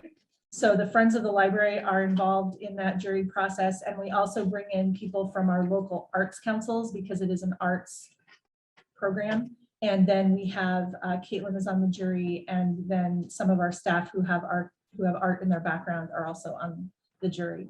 And the arts councils help us connect with people with arts interests in the community. But Caitlin would have more information on the details about that. Okay, Caitlin's involved. It should be okay. Yeah. She's pretty good, that one. Yeah, she is. Very impressive. Yes. Is there anything further?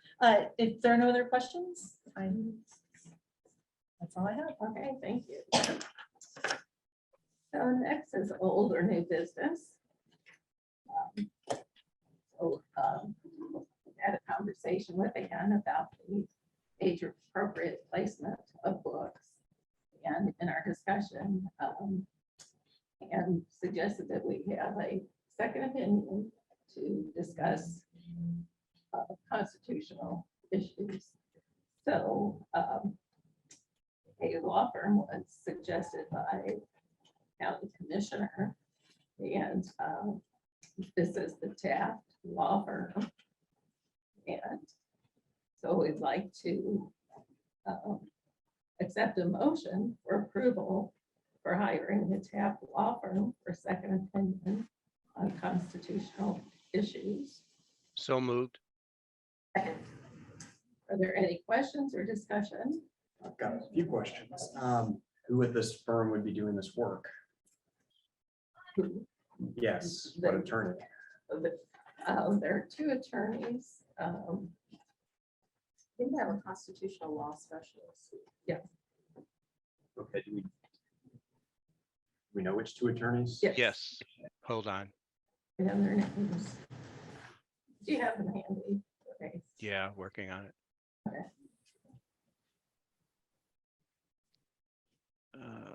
Okay, come on.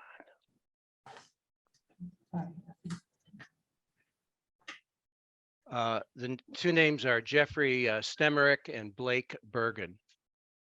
Okay, and they is this their specialty? One's constitutional law, I know for sure. Okay, and do we know what their hourly rates are? We're going to work on that. At the present time, they are not requesting any payment for the preliminary work they're doing, but we will ask them that before the next meeting. Yeah, because I think it would be very important we have some, like we've done in the past, kind of not to exceed. Well, currently, the not to exceed would be what Edra is able to pay out of her director, which is $25K, I believe. Is that correct, Edra? Yes, my spending authority goes to 25,000, yes. And they're not even sure at this point that they're going to charge us. Okay, that seems, I'd say up to 25 seems excessive, maybe. For the downtown firm, I'd give them, maybe be generous, 10, but I guess taxpayer money. I think we have a wonderful attorney that advises us, has experience in library law. So if we're going to spend taxpayer money on this, I'd keep that pretty tight. So I know I've never given a $10,000 opinion. I think that's pretty generous. They have not asked, we're not haven't given them anything yet, Craig. It's just, we'll find out what their rate is if they want a retainer or how they're going to bill us if they do extended work. Yeah, so I'd object to moving forward without some sort of budget in mind. Another question is, I guess that's kind of a broad topic, constitutional questions. If we're going to spend money on this, I'd want to know what kind of work product are we going to get back. So I'd want to know what specific policies we're asking about and then get a written opinion specific to those particular policies. Because I don't want to come back here in a month, look at a general opinion and argue about what it means. It would be about the collection development policy. But is there a specific policy we're having to look at or policies? We're looking for specific language to provide guide rails in terms of how books are placed as they come into the library. So is there a specific written policy we're going to ask them? Is this constitutional, not constitutional? Or are we asking for suggestions? What are we Well, asking? it's the collection policy. In the discussion of the collection policy, we always run up against various federal and local cases, and they all relate to the First and 14th Amendment. So we felt it was important to bring in a counselor who is attuned to the constitutional issues to provide us a pathway that would meet legal approval. And who is this person going to be reporting to? Will full board be involved? That's a good question. How would you like to do that? Yeah. I would have them report to the full Well, board. if the board, yeah, well, I'd want the full board being involved in postulating what our questions are to this person and receiving the report. I fully agree. I don't want to vote on something like this until we have detail. You know, we just asked John to provide us detail on forming a foundation. I want detail on what we're talking about because I'm confused. I guess I want to, before I vote on this, I think we should have a written questions to this individual that they'll be responding to. I think we should have a clear budget. And I guess I want to look into who they are, because I can tell you all legal opinions are not created equal. So I want somebody very credible and authority in the subject if we're kind of asking for a second opinion over already very excellent attorney. You know, to your point, we spoke with the commissioners and they recommended TAP. They said that they were some of the most highly recommended law firms, pretty much in the local area in the country. And they did have somebody who was well-versed on First Amendment law, case law, things that are currently going on these matters. Also just able to, somebody who specializes in those areas. And that's why they thought that it might be just more beneficial. Certainly, things have changed, quite a bit, and it's a moving target. So Okay. that's why we were referred. I I don't know the specific attorneys. I have attorneys in mind I would think of. So I guess I would move, considering this is the first time I've heard about this from any board member. I want to look into those attorneys, and I want to know what questions specifically we're presenting to them and what budget we have in mind.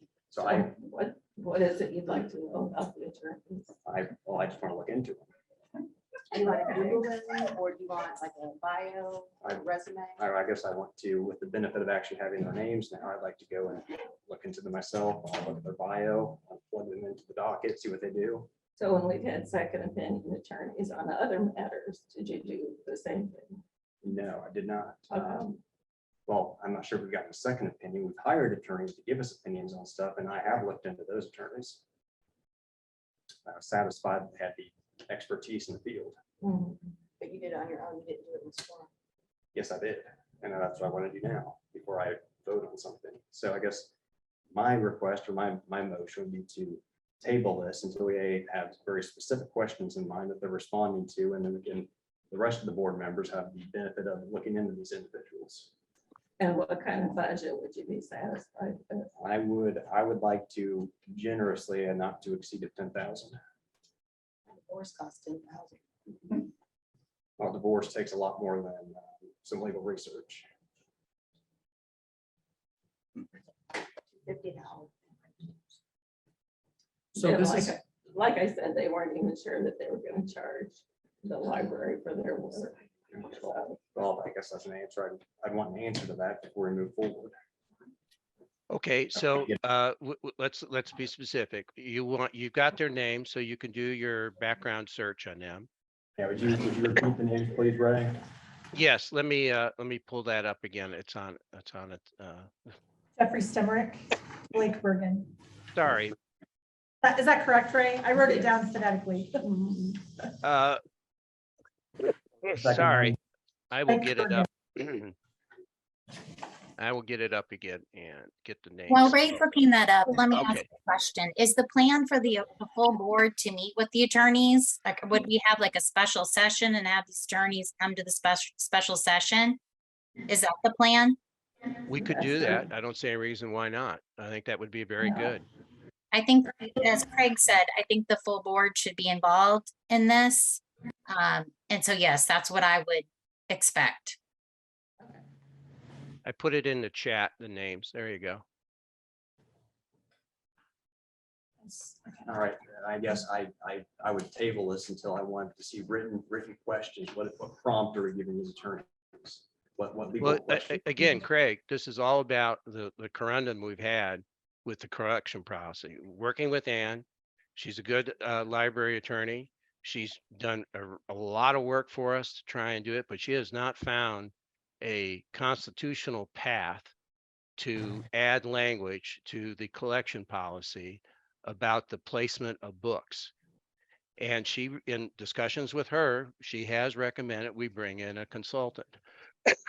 And through our contacts, we came up with Taft Law and these two attorneys to do that.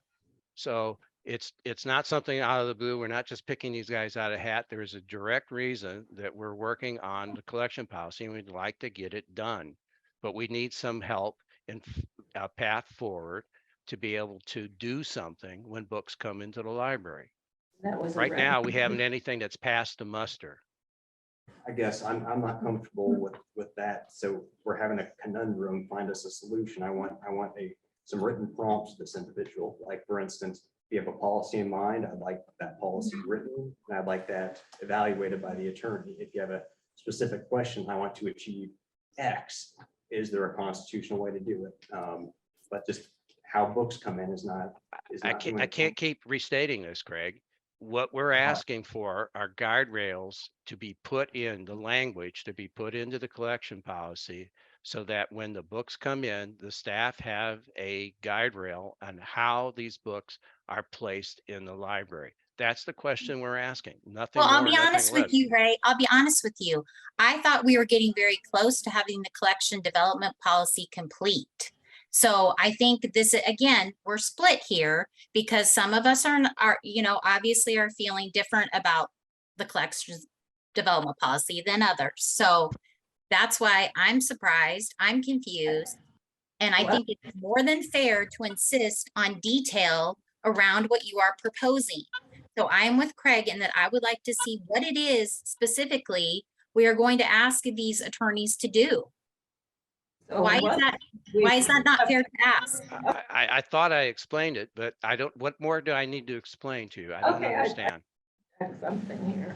So we have continued to hear from the public on the matter of age-appropriate books in the age-appropriate locations.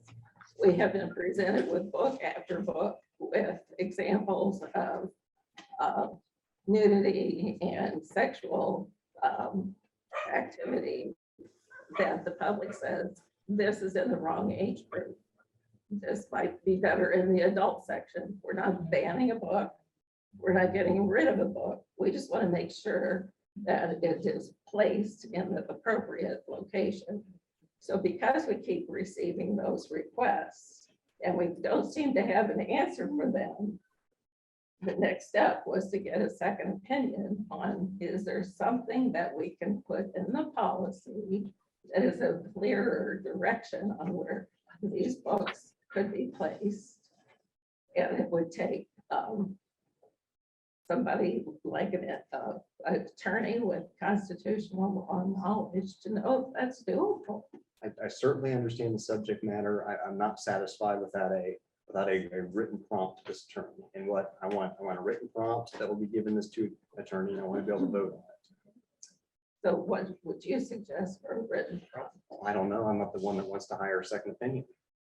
Right. And Laura, I would challenge you on, we continue to hear from the public about concerns because the bulk of this evening's public comments were in support of current policies, the staff, and not censoring books. So Please don't use the term censoring, because we're not censoring books. We're not banning books. We're not taking them out of the library. Using the word censor implies a lot, and we are not doing that. And will you please, I know for a fact that Ann stated back a few months ago when most of this board didn't sit on this board and we moved books, that could be considered legally censoring. Am I right? There is case law that says moving it, depending upon the motivations of moving it, but you're inhibiting access. So yes, we've discussed a case on moving books. So I did not dream that. I did not make that up. Well, there are alternative opinions to that too. Not all case law is defining or ruling either. So look, go ahead. May I speak to the subject for just a moment?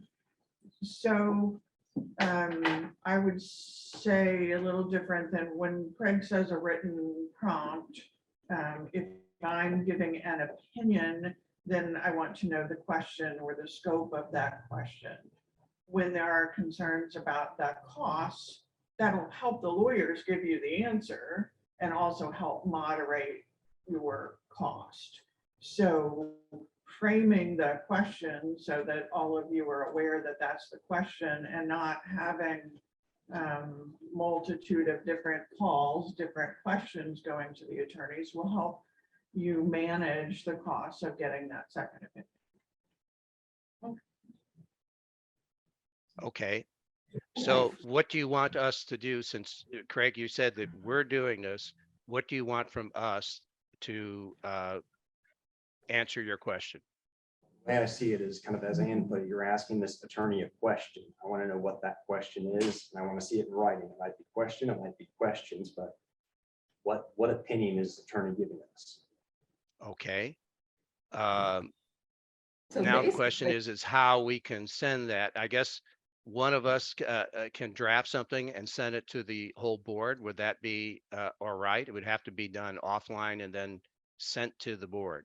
Is there any violation that we're going to have by doing something like that? Or do we have to wait for a meeting to present? Here is the question. I'm asking it to Ann. Ann's talking. So you can send an email to all of the board members for deliberative purposes and That's what I hear Craig saying, is he wants to see it so that he can consider it. What I have cautioned you against is a robust reply all discussion. While there's technical language in the statute about emails not counting, that's not what the public access counselor opinions are starting to say in an evolution. You don't want to draw a complaint for an open door violation. So I just caution you from against reply all robust discussions. Your discussions are supposed to happen in public, but sending a piece of information to be considered before the meeting is not a violation. Okay. We will do that. Okay. I have two questions. Number one, what was the organization that provided TAF? Commissioners. Commissioners, county, I- county commissioners. Okay, not the county council, not the same appointing authority for Mr. Beckwith. Okay. My second point is, I guess the concern. Yeah, they appointed Right, Greg. right. I just And wanted to Greg. understand which group that was. The second point I have is the collection development policy's been around for how long? We've always had a collection development policy. This one, I think, was originally crafted in maybe 18 or 19 and has been reviewed every year. And you since. have, you and most of your staff have master's degrees in library sciences Yes. and lots of expertise and lots of experts in the field. We heard about other people who work in other libraries that are experts in this area. And it seems like this board is trying to find an expert on an issue in order to Objection, end leaving the around. witness. Right. Are you asking questions or are you testifying? What do you, I mean? No, I'm doing an argument. I'm saying this is ridiculous for us to step out here and, I don't know, maybe it'll be a free opinion, maybe not. But to spend money to get another opinion to do something that has never been a part of the collection development policy to satisfy a certain segment of our population that wants to control or further stigmatize parts of our community, I'm not going to be part of that. I object to the characterization of stigmatizing. We're talking about age inappropriate books in sections where they shouldn't be. And when we Well- get to the making a baby, if you believe that is age appropriate for where it is, then It's go not ahead. my call, Ray. It's not this board's job. But first of all, It is this board's job when we say that a certain area is a certain age group. Parents have an expectation that the books there meet that age group. Right now, we're not doing that very well. 50 people checked out that book with no issue. And then one person happens upon it on the shelf, put it back on the shelf. You don't have, We didn't take it off the shelf. Who took it off the shelf? I'm talking about the patron that found the book. It wasn't her cup of tea. You put the book back on the shelf, but 50 other patrons checked that book out. And that's what the request said, that the response to the request said, that 50 patrons had checked out that book with no issue, with no The issue. parent objected not to the book itself. She thought it was a good book for parents. She objected to it being in the children's section and having a children pick it up without parental guidance. That's what she said in her reconsideration. We don't allow small children in the library unattended without an adult, without a parent. We don't allow that. It's in our policies. Well, do you have staff members put around that area to make that happen? That we don't. So all I will tell you is, I was in the library, and I know we're bleeding into item B about making a baby. And I actually bought the book and I looked it over and I shared it with some people in my office. And I think it's a good resource. But what I found this in juvenile nonfiction in the between 613 and 618. Yeah. And I found a copy there. And then I went over to juvenile 649, which is on parenting. That's adult 649. right? No, I went to juvenile Oh, 649 gotcha. because there's books on potty training there Okay. that are Yeah. written for children. Yes. Then I went to adult 613 to 616. And what I found were some of those older books on like, where did I come from? You know, the books that are a lot more just more of a novel, no, not more, just more science. And there were no graphic books there, and there were no updated books there. I mean, there were a lot of old books about reproduction and things like that. And then I went to adult 649, which is on parenting. And the books there were more like having those conversations. So all I'm saying is that this is a resource. I could not find this in the parents section. I think that this book is a wonderful tool. Like if you said, Tommy, your little brother's going to be born cesarean, and then you pull this book and you could explain that. Some of the content is just a bit much, but I think that this book is not serving everybody because it's not in the adult section, where an adult could pull it to have a conversation. In fact, I think our 649 section, adults for parenting, I think it's grossly under-resourced. There are so few books over there for helping parents with their kids. There may be 8 or 10 books over there. I would like to point out that those are the books that are on the shelf, and that we have more books that are likely checked out. So to your point, Maybe we need probably more. need more. Yeah, If we got 8 copies of this and 1 is on the shelf and 3 are gone, that means we need more. I would love for us to spend money buying books in those sections for those kids as resources for parents in the 616s, in the 649s, because we're missing an opportunity. We talk about things being discoverable. I'm of the mindset that somebody's going to start at the card catalog, and they're going to find their way to where they need to get the information. And I firmly believe that some of these resources need to be available to parents when they're searching, so that they can find them in the context of parenting, not going to a child section on parenting, but an adult section that has self-help books on parenting. And I would support buying more resources and putting them there. So I just would like to make one comment about how a typical interaction would go for a mom who has kids coming into the library. And we see a lot of this. We have a lot of families who use the library, every single day. So a typical thing that you see is a mom with a double stroller with an infant, sometimes strapped to her, and a toddler, and then a little kid like a 5-year-old. And that's the mom that comes in and says, I'm going to have another baby. I have a lot of babies, and my 5-year-old is asking me, where do babies come from? And they are in the children's area, because that is where the books for children are. And they ask the children's librarian, and they go in the children's section to that area that we were in. And they look, and everything's there, and they look through it, and they find the one that's right for them and for their family. Sure. So I don't I'm not object to having things in multiple areas. We do that all the time. But where people go, and one of the questions that came up at the last board meeting that I don't think made it into the revised collection development policy was a request for an age appropriate placement statement. And I thought I brought it, so I thought I would read it to you. This is how we determine placement of books.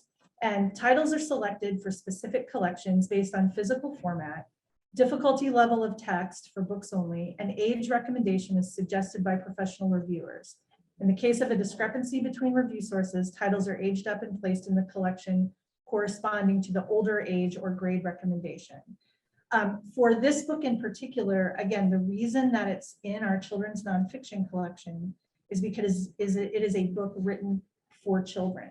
And many of the books in the children's nonfiction collection are written for children, but they are clearly there for parents or caregivers or teachers to share with children. Books on potty training, books on depression, books on cancer, books on death. And they're all in the nonfiction collection, and they're shelved together by virtue of the Dewey Decimal System. And you're right, there are books in the adult collection as well. And those are books that are written for adults, for an adult to read. They're not typically books that are written for children that are in the adult section. And I'm curious about some of the ones you mentioned because we'll have to Okay. look into that. Because Edra, things have changed. did That's you all I ever, have to say. Edra, that's very good, but let's read the product description in Amazon on this. The first sentence says, this is an inclusive guide to how every family begins, is an honest, cheerful tool for conversations between parents and their young ones. It doesn't say for the kid to do self-discovery. It says between their parents and their young ones. Now, that's in the Amazon description of the book when you buy it. So it's not a book. Do I have to pull it up and show you a couple of the of a couple of pages of it, what's in it? And is that something you'd show to a 6-year-old? If you want, I have my Kindle version ready to do that. We have the book here. Maybe the audience should see what the book actually looks like inside. I have seen the book. I have seen the book. And again, it's a book written for children. And parents are, the books in the nonfiction collection, in general, in children's, many of them, especially the ones, if you look at this book, it is very clearly a picture book. It's a book for children. It's the shape and size of it, the way the text is. It is a book that is intended for children. It is in the children's collection. And many of the books in that collection are chosen by parents to share with their children. It's not, So that's it's just what really it's there technically more for. of a book for parents as a resource to teach their children. It is a book that is written for children, yes, but much of the nonfiction that we have would not be something necessarily that you would not expect a parent to be involved in the child's selection of. It is a book you don't hand this book to a 5-year-old, you sit down and you read it with them. You don't But a hand a 5-year-old picture could book. take it off the shelf, though. Where's their parent? Well, If they don't want them to do that. Well, what 6 or 7-year-old, maybe she's chasing one of the other kids. What if she does? But the thing is What that if she does? I was in the adult 649 and there was a book there, or maybe it was 616. I was in the adult section and there was a book there and it's called Where Did I Come From? Making a Baby. And those are the older books. I mean, do we keep this in the adult section if we have 4 copies in Fisher's? Or do we keep them all in the juvenile nonfiction? They're all in juvenile nonfiction. So I think that, why wouldn't we put this next to Where Did I Come From? Because it's a book written for children. And it has been checked out. It has been located 51 times. Why wouldn't we Yes, make that? probably by parents, not It some little was kid. located 51 times in the children's section and the parent checked it Well, it out. might be about 100 times in the adult section. I'm not saying that we don't want this book available. I'm saying that we may not have it in the best place possible. I would say that where people look for children's books is in the children's section. And we do have books that are for different audiences that we put in both locations. We could certainly do that. Buy more copies and put 4 more in adult and see where people find them. I think that the way that we look at it from a library standpoint is we put the books where people expect to find them. And you expect to find books for children in the children's department. But I mean, you have my recommendation, and my recommendation is that this book was well reviewed. Ray mentioned some of the nice things that have been said about it when he talked about reviews. It was well reviewed. It is written for a child audience, and it is in the format and shape and size of a picture book. So it is located in our children's collection. And Which then can be deceiving for a young child who comes along and picks up a book and sees a man on top of a woman and the diagram of a penis inside of a vagina. I'm not saying that this book is for every reader. I'm saying it's up to parents to determine that, and that where go for a children's book is the children's collection. That is what I'm saying. I'm not making a judgment about the book other than that it has positive reviews and that it meets our selection criteria, and that we have 50 checkouts on these books that we have in less than a year. of people who have found that book to be useful and have found it where it is on the shelf. Sure. So And that's- if the board wants so it this to be collection- different, So this collection and the adult nonfiction section, I think it's 649. yeah, that's parenting, Yeah. yeah. So there's a book, Talking Sex with Your Kids. And that is written for And- adults, And there are other not for books. children. How did I get in there in the first place? Talk to me first. And several books Yeah, for parents to right. talk to their children. Mhm. If they're So- looking for books for themselves to read, to So this learn is how to talk do their- it, that's where it is. It's in the adult collection. This is to talk to your children. That's, And that this is, is and that's to a book talk to written your for children. adults. That is a book written for children. And- They're both used by parents. Now, Edward, would you say that that book right there for 5-year-old without mom and dad and at present grabs that book you would say that's not appropriate for the 5-year-old? That is not my call. I would say, where's their parent? Okay, but I'm just saying, when I go to the library and I've got 2 other little kids. Right, I you're mean, the parent with the hand and. that's right, yeah. And so we're trying to just say, let's have common sense boundaries here so that mom doesn't have to, because there are some parents that if their 5-year-old did pick that book up without their knowledge, would be upset that I mean, that's true, that our community is a diverse community. Yeah, no, And it's so not there- for everyone. That's. And so I guess what I'm saying is, let's make it hard for that 5-year-old just to stumble onto that book accidentally without mom and dad there. No. So so we're not supposed to have do we have boundaries in place? Are you basically saying that anything goes in the kids section? No, we're or- saying that what we have in our children's collection is a wide variety of books that are well-reviewed, Mhm. that are from well-known publishers that meet our selection criteria, that are written for children on a variety of topics. Mhm. This particular book is on the topic of making a baby.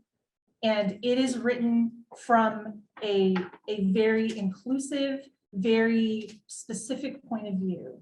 And the request for reconsideration we got on it, the objection from that parent was not to the subject matter, but was to the way the subject matter was presented, that she felt was not right for her family and her child. And her opinion was that we shouldn't have that for anyone's child in our children's collection. And what we as a public library do is ensure that for that parent who doesn't want something this detailed and specific, she doesn't have to have that because we have other items that are for her family and for her child. But removing that book from that place where all of those other books are and putting it in the adult collection makes it harder for that person to find that book But the book and is share still it in with their our child. catalog. It's still in our online Right, catalog. but all So of the books we've on that not changed- subject we've that not- are we've written not for done children anything. are in the children's But we collection. just said that we're not comfortable with the child picking this up on their own and that the child is with their parent.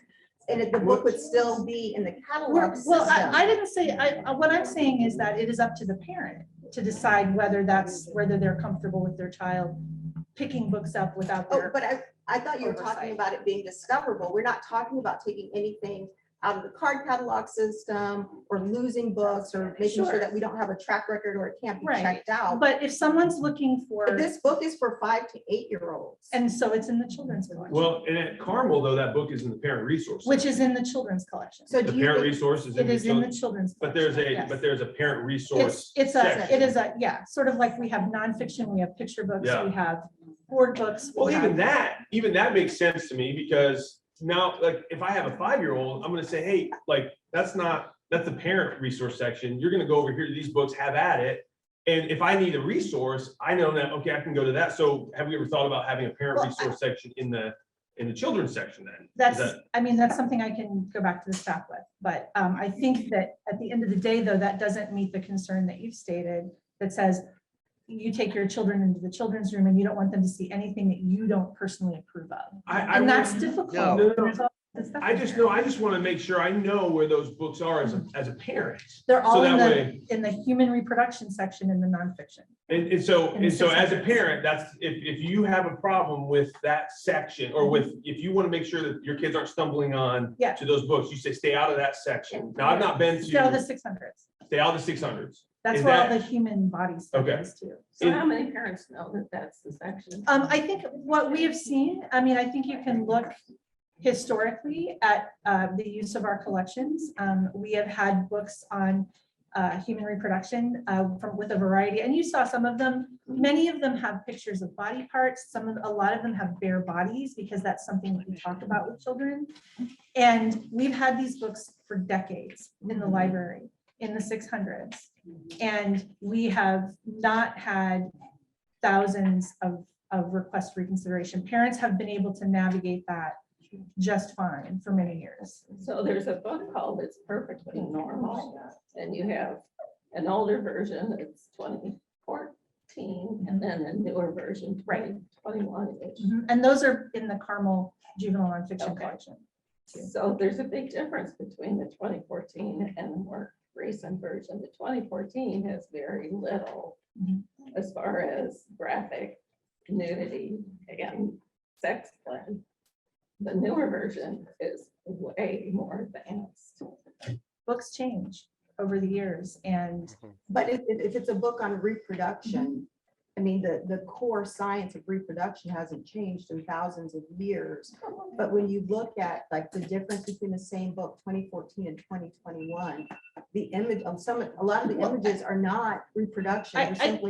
They're simply two adults being alone and being intimate. So I do think that there's a difference between intimacy and reproduction. So Craig, based on this conversation, could you see the reason why we might need a second opinion? Are you starting to see why? I'm confident with our legal counsel. If there's a majority that wants a second opinion, I want to make sure it's from someone authoritative and qualified. But you could see the reason why a second opinion might be wanted to further clarify the placement so that we can just be more definitive on what we're doing. I guess I'm in that profession. I believe you're not confident in your legal counsel and new legal counsel, and I'm confident in my legal counsel. She suggested that we have a second opinion. That was her suggestion. That was her suggestion. so is this, Well, and to be clear. Yeah. It was not my suggestion. You asked me about it and I told you, absolutely, you can go get a second opinion. And when people are uncomfortable, they should get a second opinion. I guess I'm not uncomfortable with Dan's advice. But I'm not. I was gonna say, there Okay. certainly- I think we need to move this on. We agree that you have requested additional information about the consulting lawyers. We'll provide that information. Craig will do his due diligence on them, and then we will decide what we will do with those answers. Can we close that one out?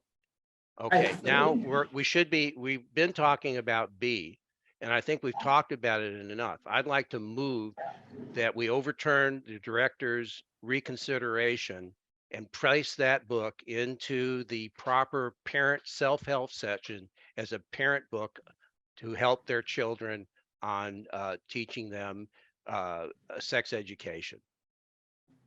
Are you talking about within the children's section or in the adult section? In the parent self-help section. Tiffany, what's the number of that section? 649. so let me 649. interject. The call number of that book is not a parenting book, so it would not be shelved there. That book is a book about, it's a book on human reproduction, so it would be shelved in, I want to say 618.2, something So like it that. says. and Well, I'll includes- tell you what, we're asking everything. you to shelf it in that area as a parent resource. So Whether the library code says no, yes or no, it's a good location for it. It's visible to parents, and your librarians can tell them where to go to get it. So as a point of order, Ray made a motion.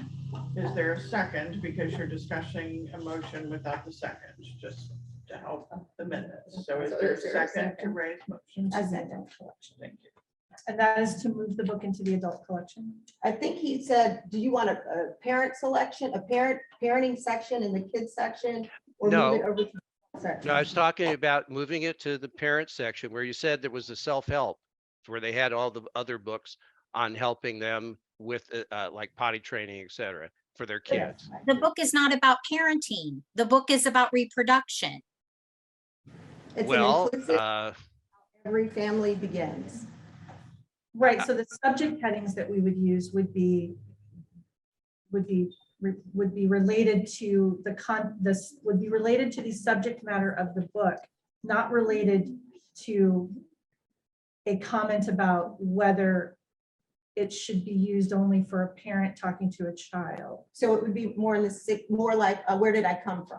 Books It like would that. be, yeah, it would be largely shelved where it is in juvenile nonfiction. There's a little bit of a nuance in cataloging rules between juvenile and adult for how you deal with human sexuality and reproduction and all of that. But the call number, in order for it to be accurately cataloged, according to AACR2R, sorry, that is the Anglo-American cataloging rules, and Dewey Decimal System subject headings, it would not be in the parenting books. It would be in with other books on the topic of sex education in the Okay. adult collection. All right, I agree with All that. right, fine. And is this the sort of movement of a book that would fall under the case that you talked to us about previously? So that is the risk which I identified for you earlier. Wish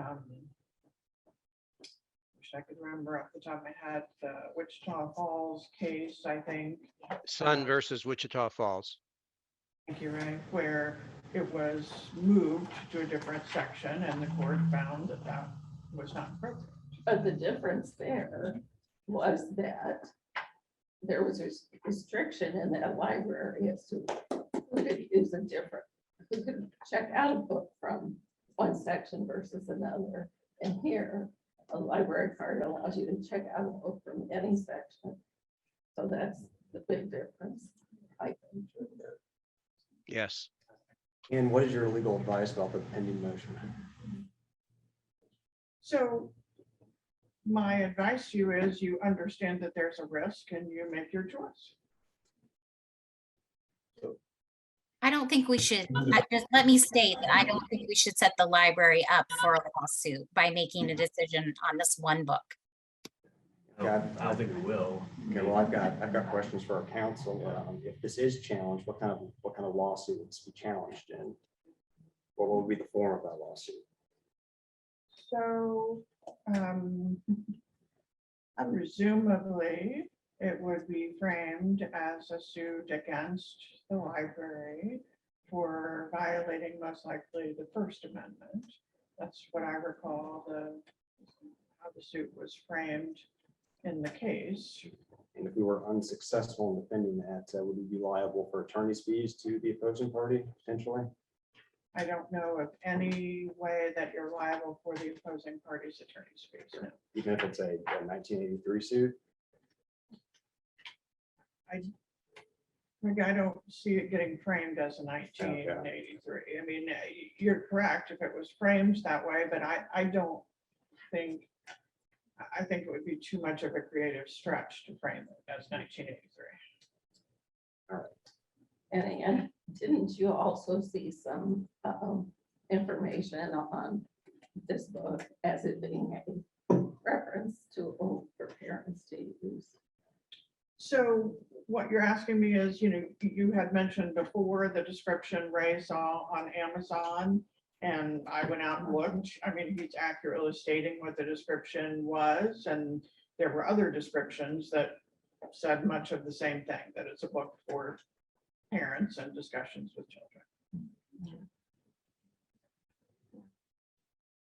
So we have a first and a second. So who would like to by roll call vote aye to move this book to the adult section?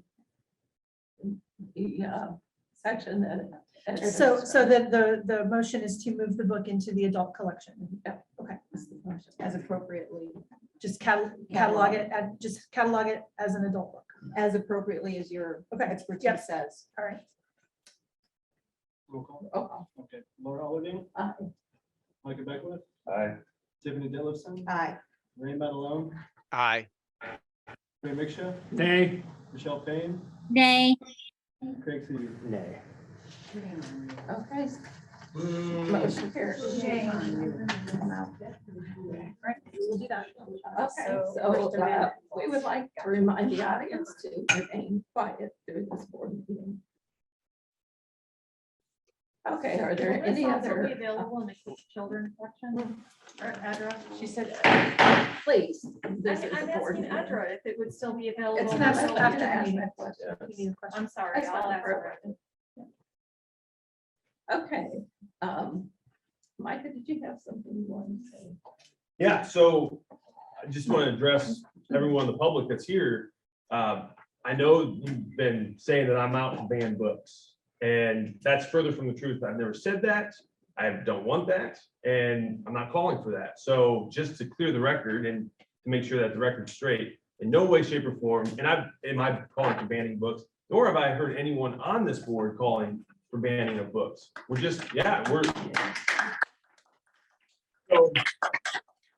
yes, just to set the record straight, I know there was a petition by, as a Barbie, I think is your name, yeah. And so again, I'm not trying to ban any books, and so I'd be more than happy to answer any questions. I'll stick around afterwards if you want to, if you want to ask any questions. But I just want to make it clear as a new board member, we're here to just make sure that books are shelved appropriately.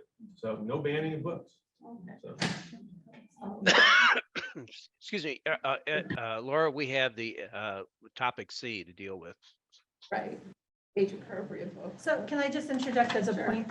Was there a resolution on the Taft motion, or did it just, we never had a vote on it? That's a good Does it call. need to be tabled or? Well, we need the wording is what. So is it Craig was is it asking for. withdrawn to bring up later, or I just need to know for the minutes. Right, So yeah. Go may I ahead. make a suggestion? My suggestion is Craig made a motion to table. Are there any of you that are uncomfortable present or online if the minutes show a consensus that it is tabled for you to receive additional information? Because that's I agree. that's the effect of what you were doing. So are you comfortable with that description? Thank you. I think so. Okay. Is that right? Is that good? Do we vote on that? You don't have to with consensus, right? Okay. Okay, thank you.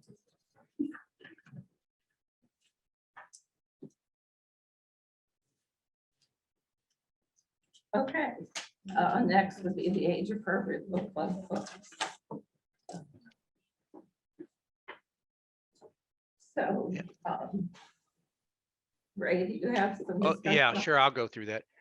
Last month, we asked Edra, we pointed out a problem with the Rainbow Reads, the fact that it had too wide of a range of age. We had high school kids, potentially with kids, what was it, from 6 to 12? What's the bottom range of Edra again? Remind me. So we don't really have a specific age range. We have it's a teen program. And the general definition for our teen programs is 6th through 12th grade. 6th to 12th grade. Thank you. All right, so I'll keep it in the grade venue.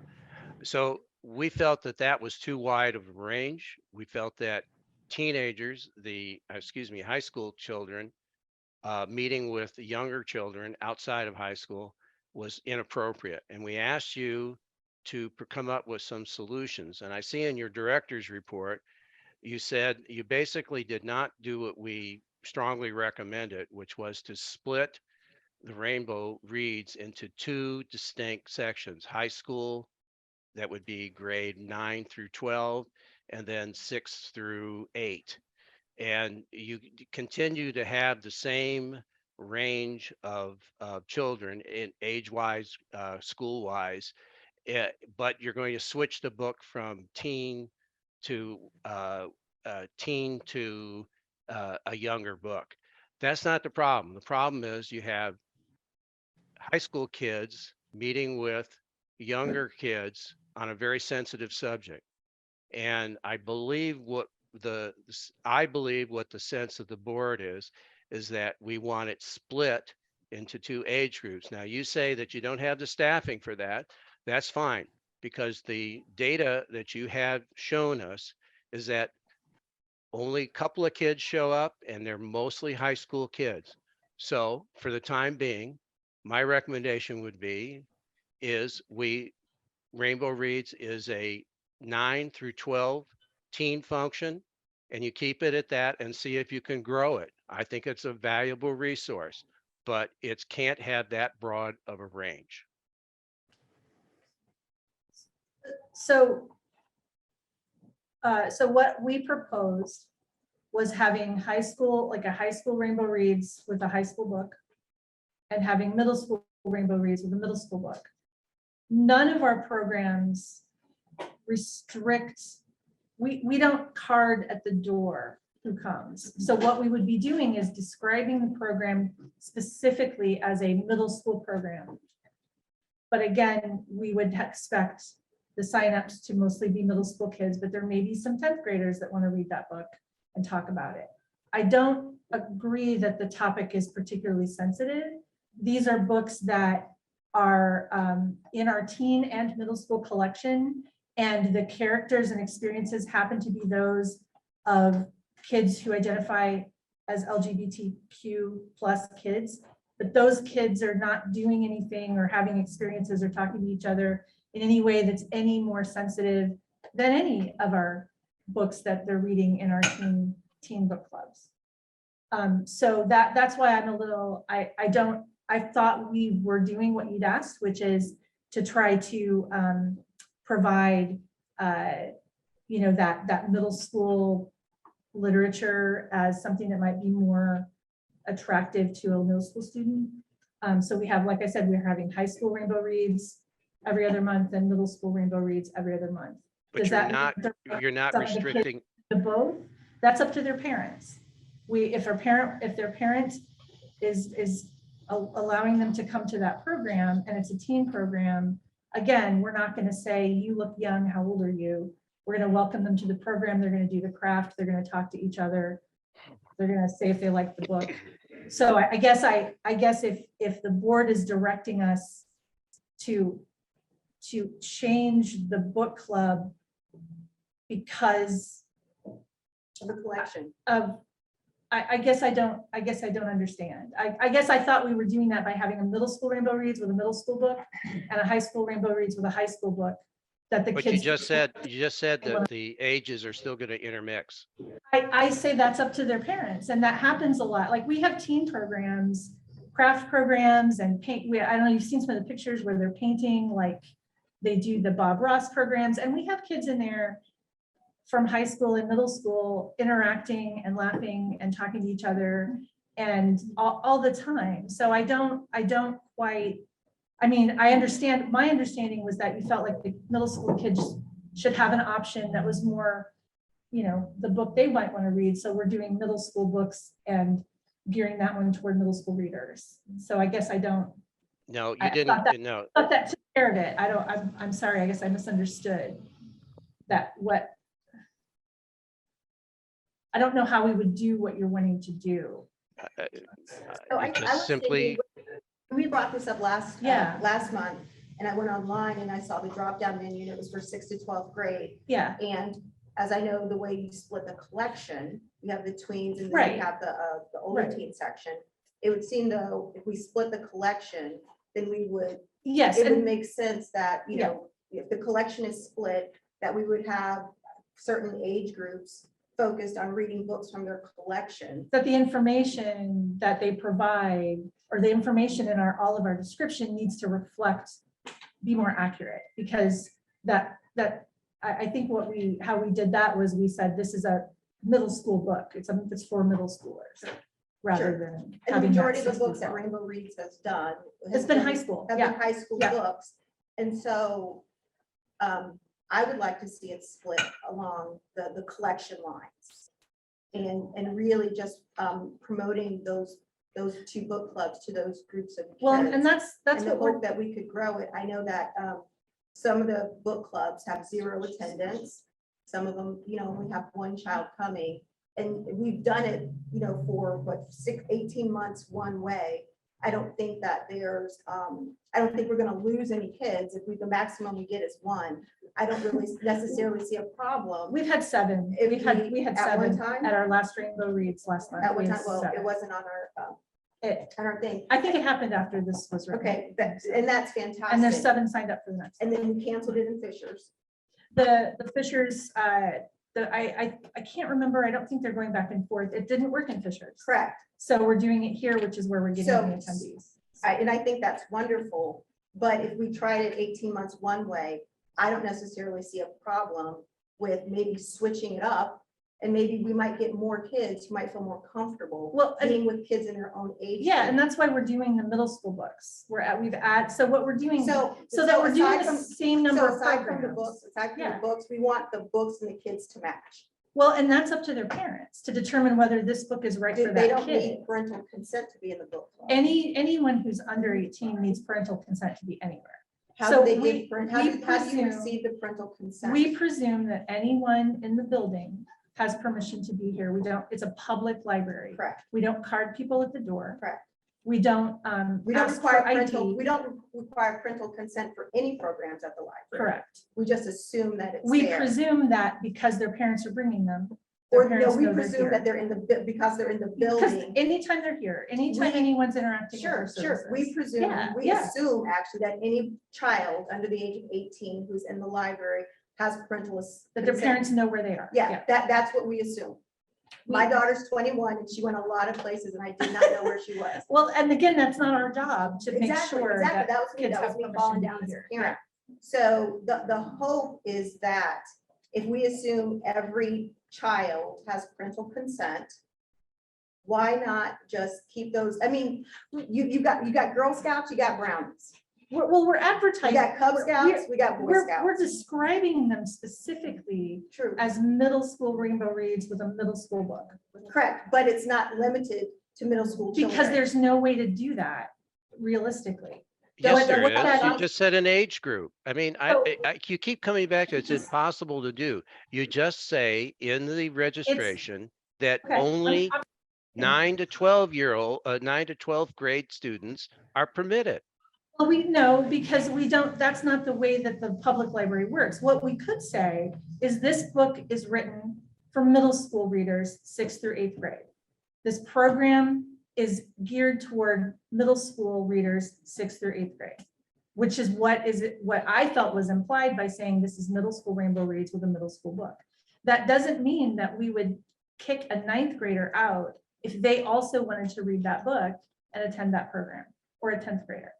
And I don't believe that's the intent here necessarily. I think making sure that we have options from our middle school collection for those middle schoolers is important. And that's what I heard you say, is that you wanted more engagement with the book club. And we feel like this is going to get us there. It But can't hurt. yeah, but maybe saying, maybe not just saying rainbow reads middle school, high school, but have middle school rainbow reads be a little more specific perhaps in the description about Why that. don't you okay, how about alternating it each That's what month? we're doing. That's what No, we're no, doing. make with clear age restrictions. Again, Ray, the age restriction part is where we're kind of, I think, tripping up, is that what we can provide are age recommendations. But again, it's up to parents in deciding to allow their child to come. If they're 9th grade, you can So, say, this program Worst case, you would be okay with a 12th grader sitting into a middle school Book club. book read. You feel Yes. comfortable with that? Well, we have staff present. It's not just a bunch of kids in a room doing whatever his kids do. It's a specific book that the child Okay. would be interested in reading. And the library staff are present as well, and they're leading the book group discussion. And again, a lot of times this is not a college level class on this book. These are an opportunity for kids to read the same book, talk about if they liked it, do a craft related to the book, oftentimes socialize, talk to each other, etc. And there are a lot of situations where we have very positive interactions between kids who are, say, 10th grade and kids who are 8th grade. And they learn about each other. And again, these are situations where there are staff present.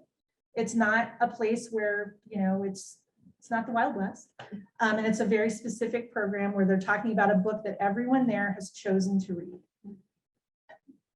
And what happens to the books after the book club? So we have actually been talking about that because we have discovered through some of the questions that you guys have had that we have been handling our book clubs differently. So we are right now having our programming team, one of the things that they're working on right now is ensuring that we are handling all of our book groups and the books that we read and what do we do with them the same way. So I'm not sure what the outcome of that is. Right now, for book groups, for some of our book groups, they read an ebook. Some of the book groups read of books that are on the shelf. Some of the book groups we buy special book club kits for, and the Rainbow Reads are ones we have bought special, like separate books for, and we've allowed the kids to keep them. But we're evaluating that right now. How many of those books do you hand out then? For anyone who signs up for the program. So you have that data in the chart. So, but do they not only sign up, they have to attend, correct? No, they get the book when they sign up. The book becomes available. But we're talking about running that through our checkout system where they would have to check the book out.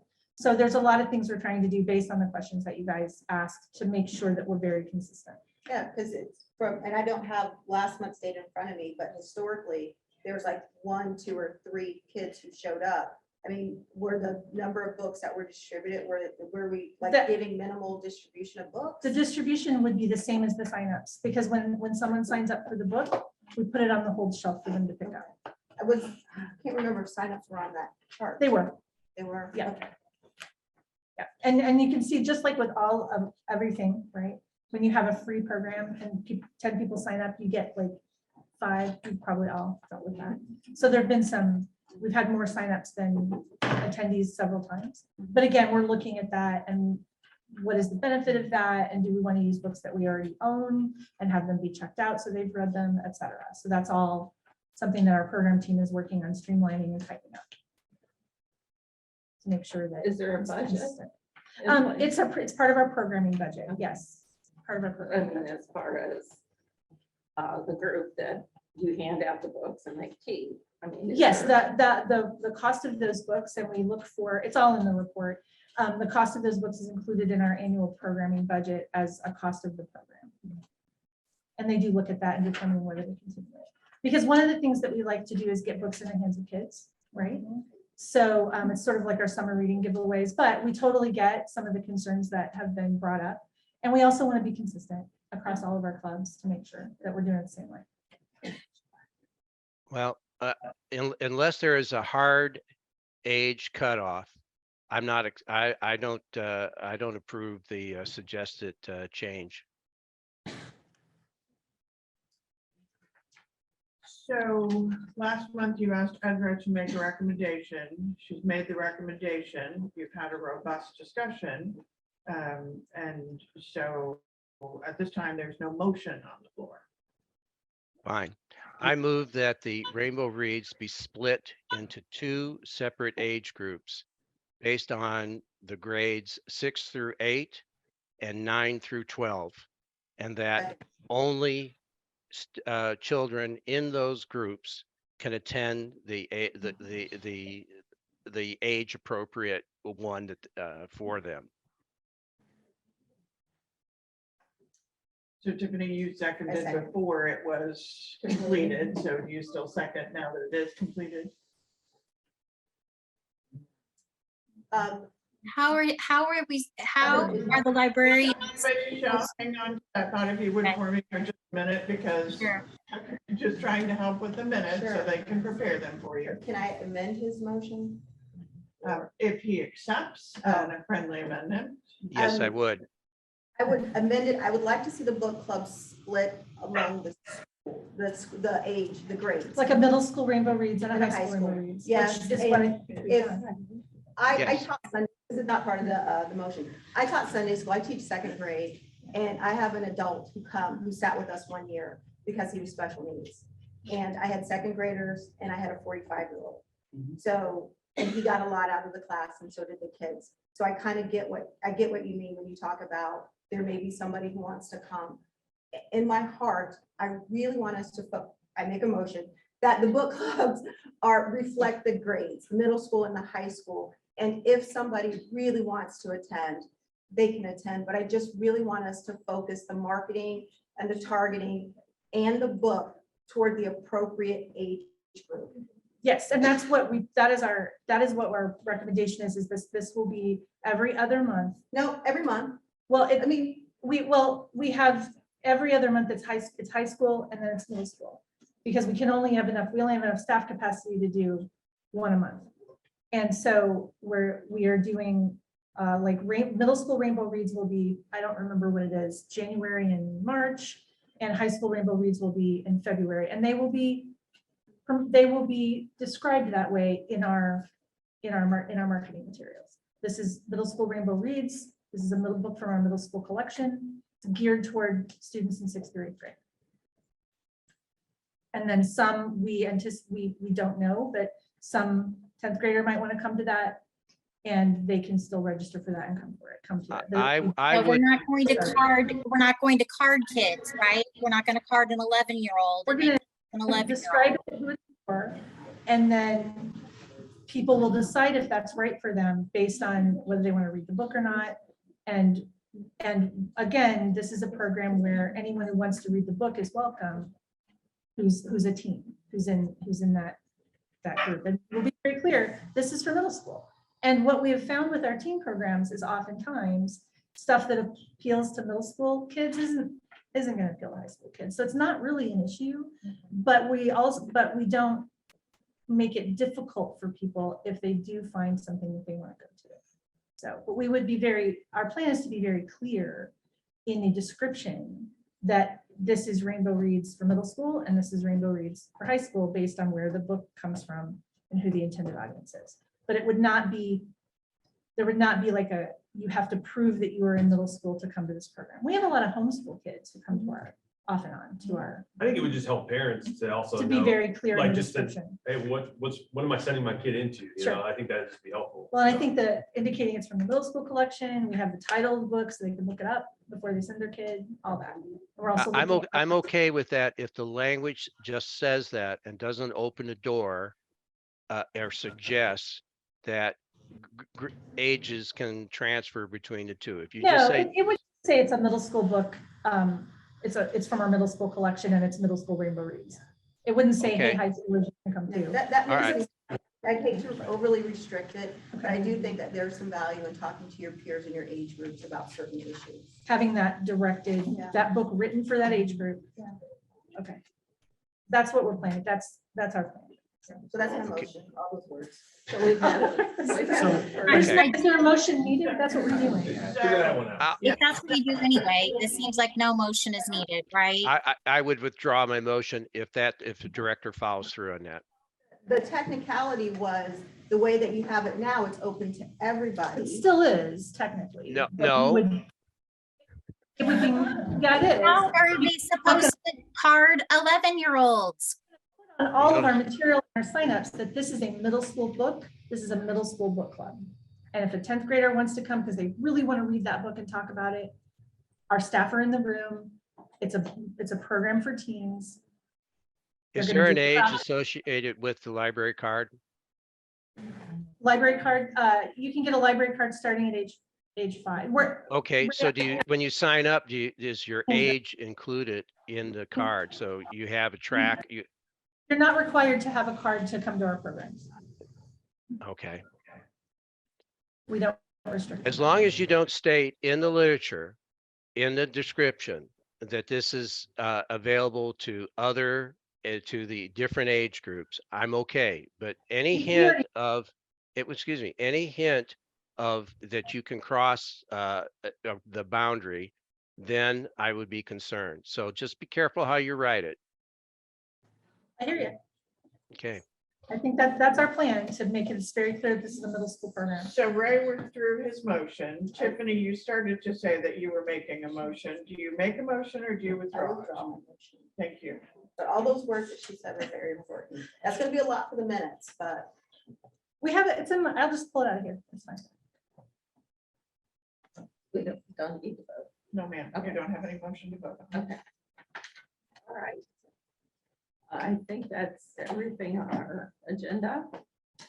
Is there anything, anybody else? Okay. I'd move to adjourn. So moved. Second it. Motion carried. Thank you, everybody. Thank you. Thanks, goodbye. Thanks, Michelle. Get better, Ray, get better, Michelle. I'll try. Yeah, that's miserable, I know. Take care. This line first.